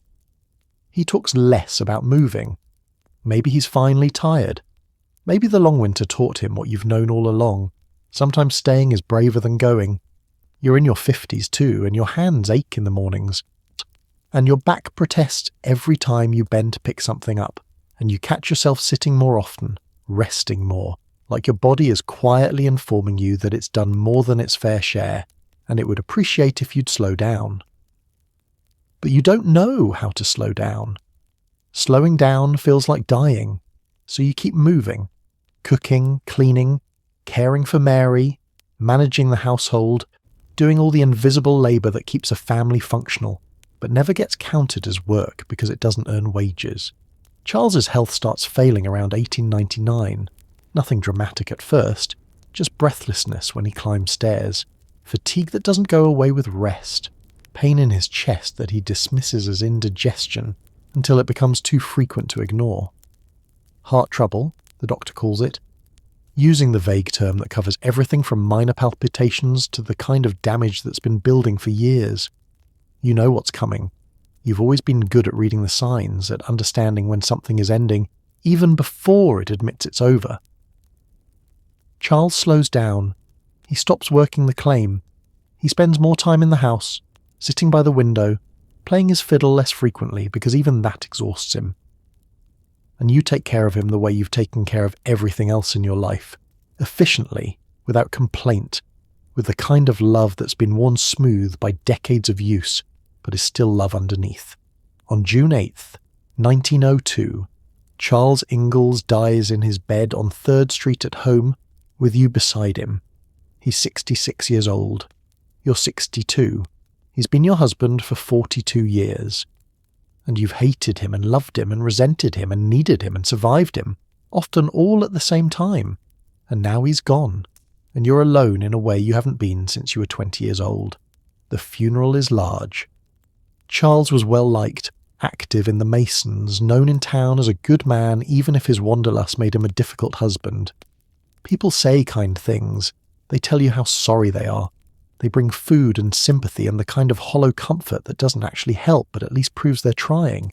And you nod and thank them and act like a proper widow, which means grief performed correctly, sadness displayed in socially acceptable amounts, mourning that's visible enough to be respectful but not so overwhelming that it makes people uncomfortable.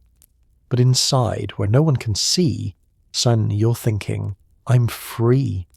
And then you feel guilty for thinking it because widows aren't supposed to feel relief, aren't supposed to notice that the weight they've been carrying for decades has suddenly been lifted. But you do notice, and the relief is real. And maybe that makes you a bad person, or maybe it just makes you human. You don't know which, and you're too tired to figure it out. Here's what no one tells you about widowhood. It's the first time in your adult life you legally own yourself. At 62, you're finally not someone's daughter or someone's wife. You're just Caroline, and the house on 3rd Street is yours, and the decisions are yours, and the future, however much of it you have left, belongs to you alone. It should feel liberating. Instead, it feels strange. Like you've been let out of a cage you've been in so long you forgot what movement feels like. The house is quieter without Charles. No fiddle music in the evenings, no stories about plans for next year's crops, no presents filling the space, demanding attention, requiring care. Just you. and Mary, still blind, still living with you because where else would she go? And eventually Grace, who's 25 now and not married yet, content to stay home and help, which worries you because you remember being young and letting your life get defined by other people's needs. The town treats you differently as a widow. There's respect, sure, but also pity, as if a woman without a husband is automatically tragic, automatically incomplete, automatically waiting for life to end since the main character of her story is gone. But you don't feel incomplete. You feel tired and sad and strangely peaceful. Because for the first time since 1860, no one is making decisions for you. No one is dragging you somewhere new. No one is risking your life and your children's lives on dreams you never shared. You're planted in De Smet, and you're staying in De Smet, and that's the end of it. The years slip by, 1903, 1905, 1910, and they're quieter than the decades that came before. Quieter but longer because time moves differently when you're not running from crisis to crisis. You attend church every Sunday. You're a founding member of the Congregational Church, active in the Eastern Star chapter, known in town as a respectable woman who survived more than most and never complained about it.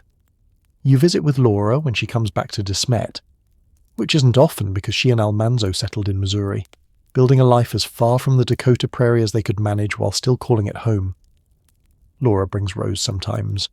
Your granddaughter, sharp and ambitious and hungry, in ways that remind you of yourself before the frontier ground you down. You watch Rose and think, she's going to do something, she's going to be someone, and you're right, though you won't live long enough to see how right. Rose will become a writer, a journalist, a woman who makes her own money and refuses to be defined by marriage or motherhood or any of the other boxes women are supposed to fit into. But that's later.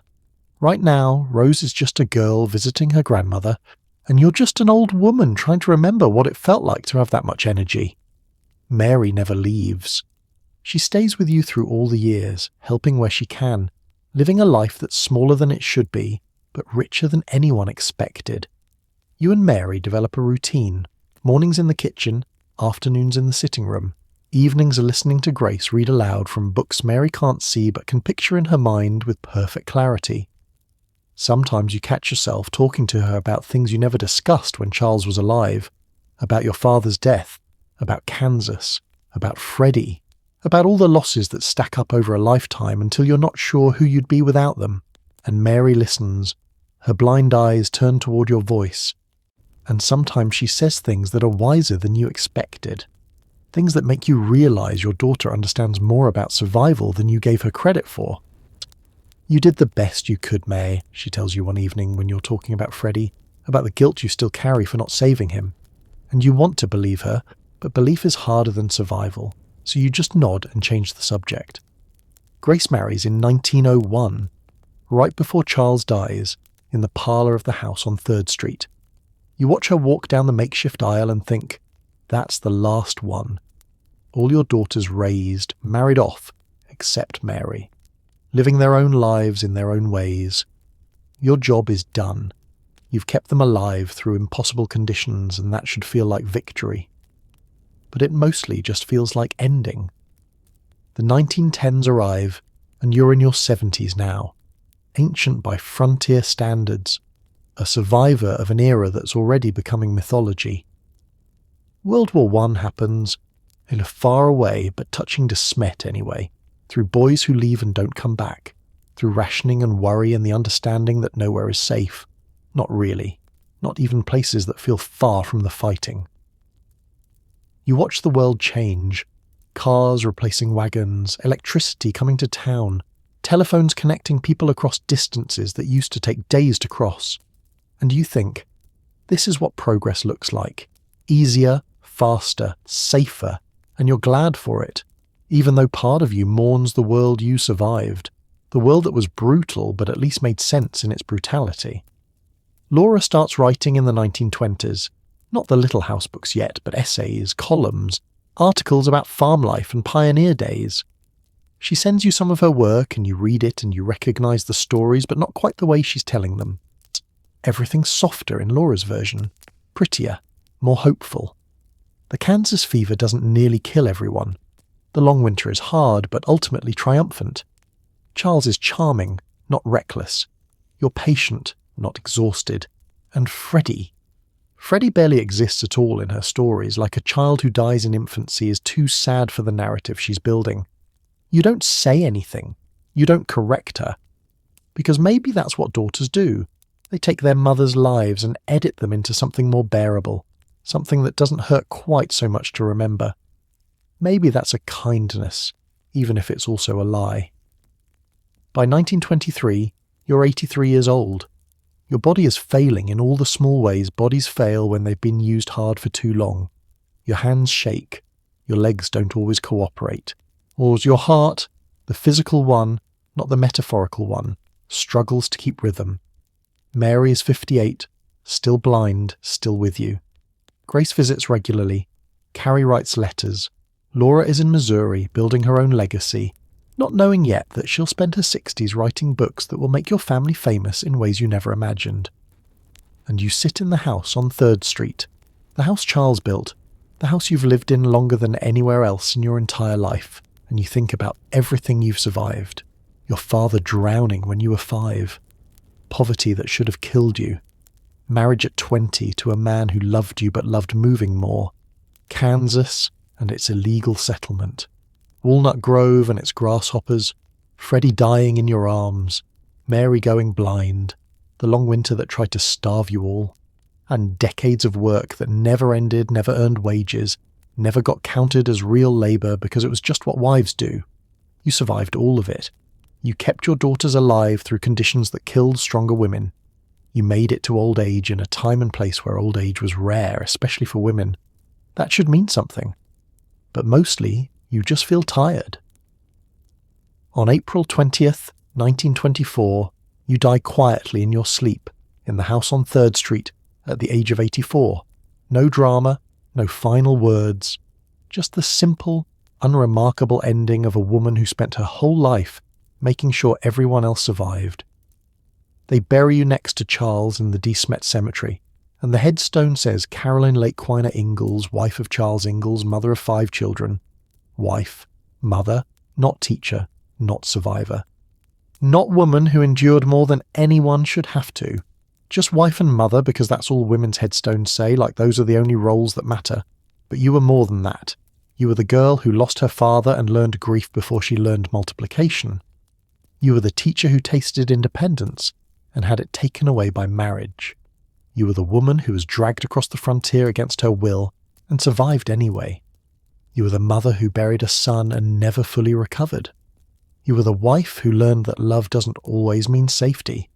You were the survivor who outlasted everything the Prairie threw at you and still found ways to be kind, to be present, to keep moving when moving was the only option left. And maybe that's the legacy that matters, not the one written on your headstone, but the one written in the lives of your daughters, in the strength they inherited, in the understanding that survival isn't glamorous but it's necessary, and sometimes living through hell is its own kind of heroism, even if no one writes songs about it.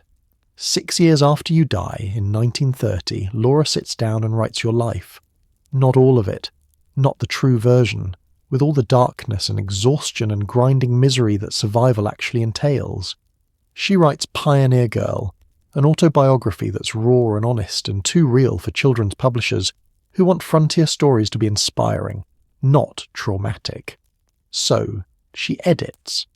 With help from her daughter Rose, your granddaughter, who became a successful writer and has opinions about narrative structure and what sells, Laura transforms Pioneer Girl into something softer, something that fits better into the American mythology of westward expansion. The Little House books are born between 1932 and 1943, and they're beautiful, well-written, engaging, full of vivid detail and emotional truth. But they're not completely true. In Laura's books, you're Ma, patient, calm, endlessly capable, the moral centre of the family. You never complain. You never express doubt. You never let anyone see you break because Ma doesn't break. Ma is steady, unshakable, the foundation everyone else builds on. And yes, you were those things. But you were also other things Laura didn't write. You were angry sometimes, resentful, exhausted beyond measure, terrified that your husband's restlessness would kill you all, grieving Freddie in ways that never healed, struggling with what historians will later call prairie madness, the psychological toll of isolation and stress that broke so many frontier women, but somehow not quite enough to break you. Laura doesn't write about those parts. She writes the version where you're strong because you never show weakness, where survival is noble rather than desperate, where the frontier is hard but ultimately rewarding for those brave enough to endure it. She doesn't write about how enduring it cost you pieces of yourself you never got back. And Freddie, poor Freddie, barely exists in the published books. He's born and he dies in a single chapter, footnoted away like he was a minor inconvenience rather than a son you loved and lost and mourned for the rest of your life. Laura made that choice deliberately. Too sad, she decided, too dark for children. You're better to focus on survival and hope and the happy times, not the times when hope ran out and survival was all you had left. So the world knows you as Ma Ingalls, the patient pioneer woman, the perfect frontier mother, the woman who held everything together through sheer moral fortitude. They don't know the real you, the complicated you, the you who was ground down by decades of displacement and labour and loss, but kept going because stopping wasn't an option. They don't know that you married at 20 and gave up teaching, gave up independence, gave up any legal claim to your own life. They don't know you spent 42 years following a man who loved you, but whose dreams were more important than your stability. They don't know that you survived the long winter by grinding wheat until your hands bled, that you rationed food so severely your daughters were starving, that you stared into the emptiness of the prairie and felt it staring back. They don't know that widowhood felt like freedom. The Little House books become wildly successful, first modestly, then exponentially as they're adopted by schools, embraced by readers, turned into a TV series in the 1970s that takes even more liberties with the truth. Millions of people read about your life, but they're reading Laura's version, filtered through Rose's editorial eye, sanitized for palatability, edited into mythology. And maybe that's okay. Maybe every story needs editing. Maybe the raw truth of frontier survival, the hunger, the disease, the mental breakdowns, the children who died, the women who were legally property, is too much for people to bear, too dark to inspire, Mia's too honest to be useful. Maybe Laura did you a favour by softening your story, by making you into Ma instead of Caroline, by turning your survival into something noble rather than something desperate. Or maybe she did you a disservice. Maybe you deserve to have your full story told, the anger and the grief and the resentment along with the love and the strength and the perseverance. Maybe you deserve to be remembered as a whole person, not just as a mother, not just as the woman who held things together, but the woman who sometimes wanted to let go, who sometimes looked at her life and wondered if it was worth what it cost. But you're dead. You don't get to decide how your story is told. That's the privilege, or curse, of the living. Here's what is true, regardless of how the story gets told. You survived, not gracefully, not without scars, not without losing pieces of yourself that you never got back, but you survived. You kept your daughters alive through conditions that killed others. You buried one child and raised 4 to adulthood. You outlasted poverty and disease and displacement and isolation, and 7 months of winter that tried to starve you. You lived 84 years in a time when most women didn't make it past 50. You were legally powerless for most of your life, but found ways to influence, to shape, to protect, despite having no official authority. You loved a man who was selfish in the way men were allowed to be, and you followed him anyway, and you built a life from nothing over and over again every time he decided the nothing you'd built wasn't good enough. And in the end, you got to stay in one place. You got 22 years of widowhood in the same house, in the same town, with the same people. You got stability, finally, after spending most of your life in motion. That has to count for something. Your legacy isn't just the books Laura wrote or the TV show that came later, or the myths people believe about frontier women being naturally tough and naturally patient and naturally made for suffering. Your legacy is in the daughters who learned strength by watching you, who understood that survival doesn't require happiness, who knew that women could be ground down to bone and still keep moving. Your legacy is in the granddaughter, Rose, who saw what happened to women who gave up everything for men and decided never to do it herself, who became successful and independent and unmarried and unapologetic. Your legacy is in the great-granddaughters and great-great-granddaughters who read the Little House books and see themselves in Laura but carry your resilience in their blood, whether they know it or not. And maybe your legacy is also in the understanding, the slow, painful understanding that's still happening more than 100 years after your death, that frontier women weren't saints, they were survivors, and survival isn't noble or pretty or inspiring. It's just what you do when all the other options are worse. You didn't get to write your own story, but you lived it. Every hard, exhausting, heartbreaking, occasionally beautiful moment of it. And that's something they can't edit away. Not Laura, not Rose, not the TV show, not history. You were Caroline Lake Queena Ingalls. You were a daughter who lost her father, a teacher who lost her independence, a wife who lost her choices, a mother who lost a son. But you were also a woman who never stopped moving forward, even when forward was the hardest direction. And in the end, maybe that's the only story that matters. Not the one that got published, but the one you lived. Tonight, you've heard the real story. Not the sanitized version, not the myth, but the truth about a woman who survived everything the frontier could throw at her and still found ways to love, to hope, to keep going. Caroline Ingalls died in 1924, but her strength, the real strength, not the edited version, lives on in every woman who's ever had to keep moving when everything in her wanted to stop, who's ever had to be strong when she felt like breaking, who's ever survived something that should have killed her and then had to wake up the next day and do it all over again. But it's the one that matters most. And now you know the truth behind the woman they called Ma. Sweet dreams.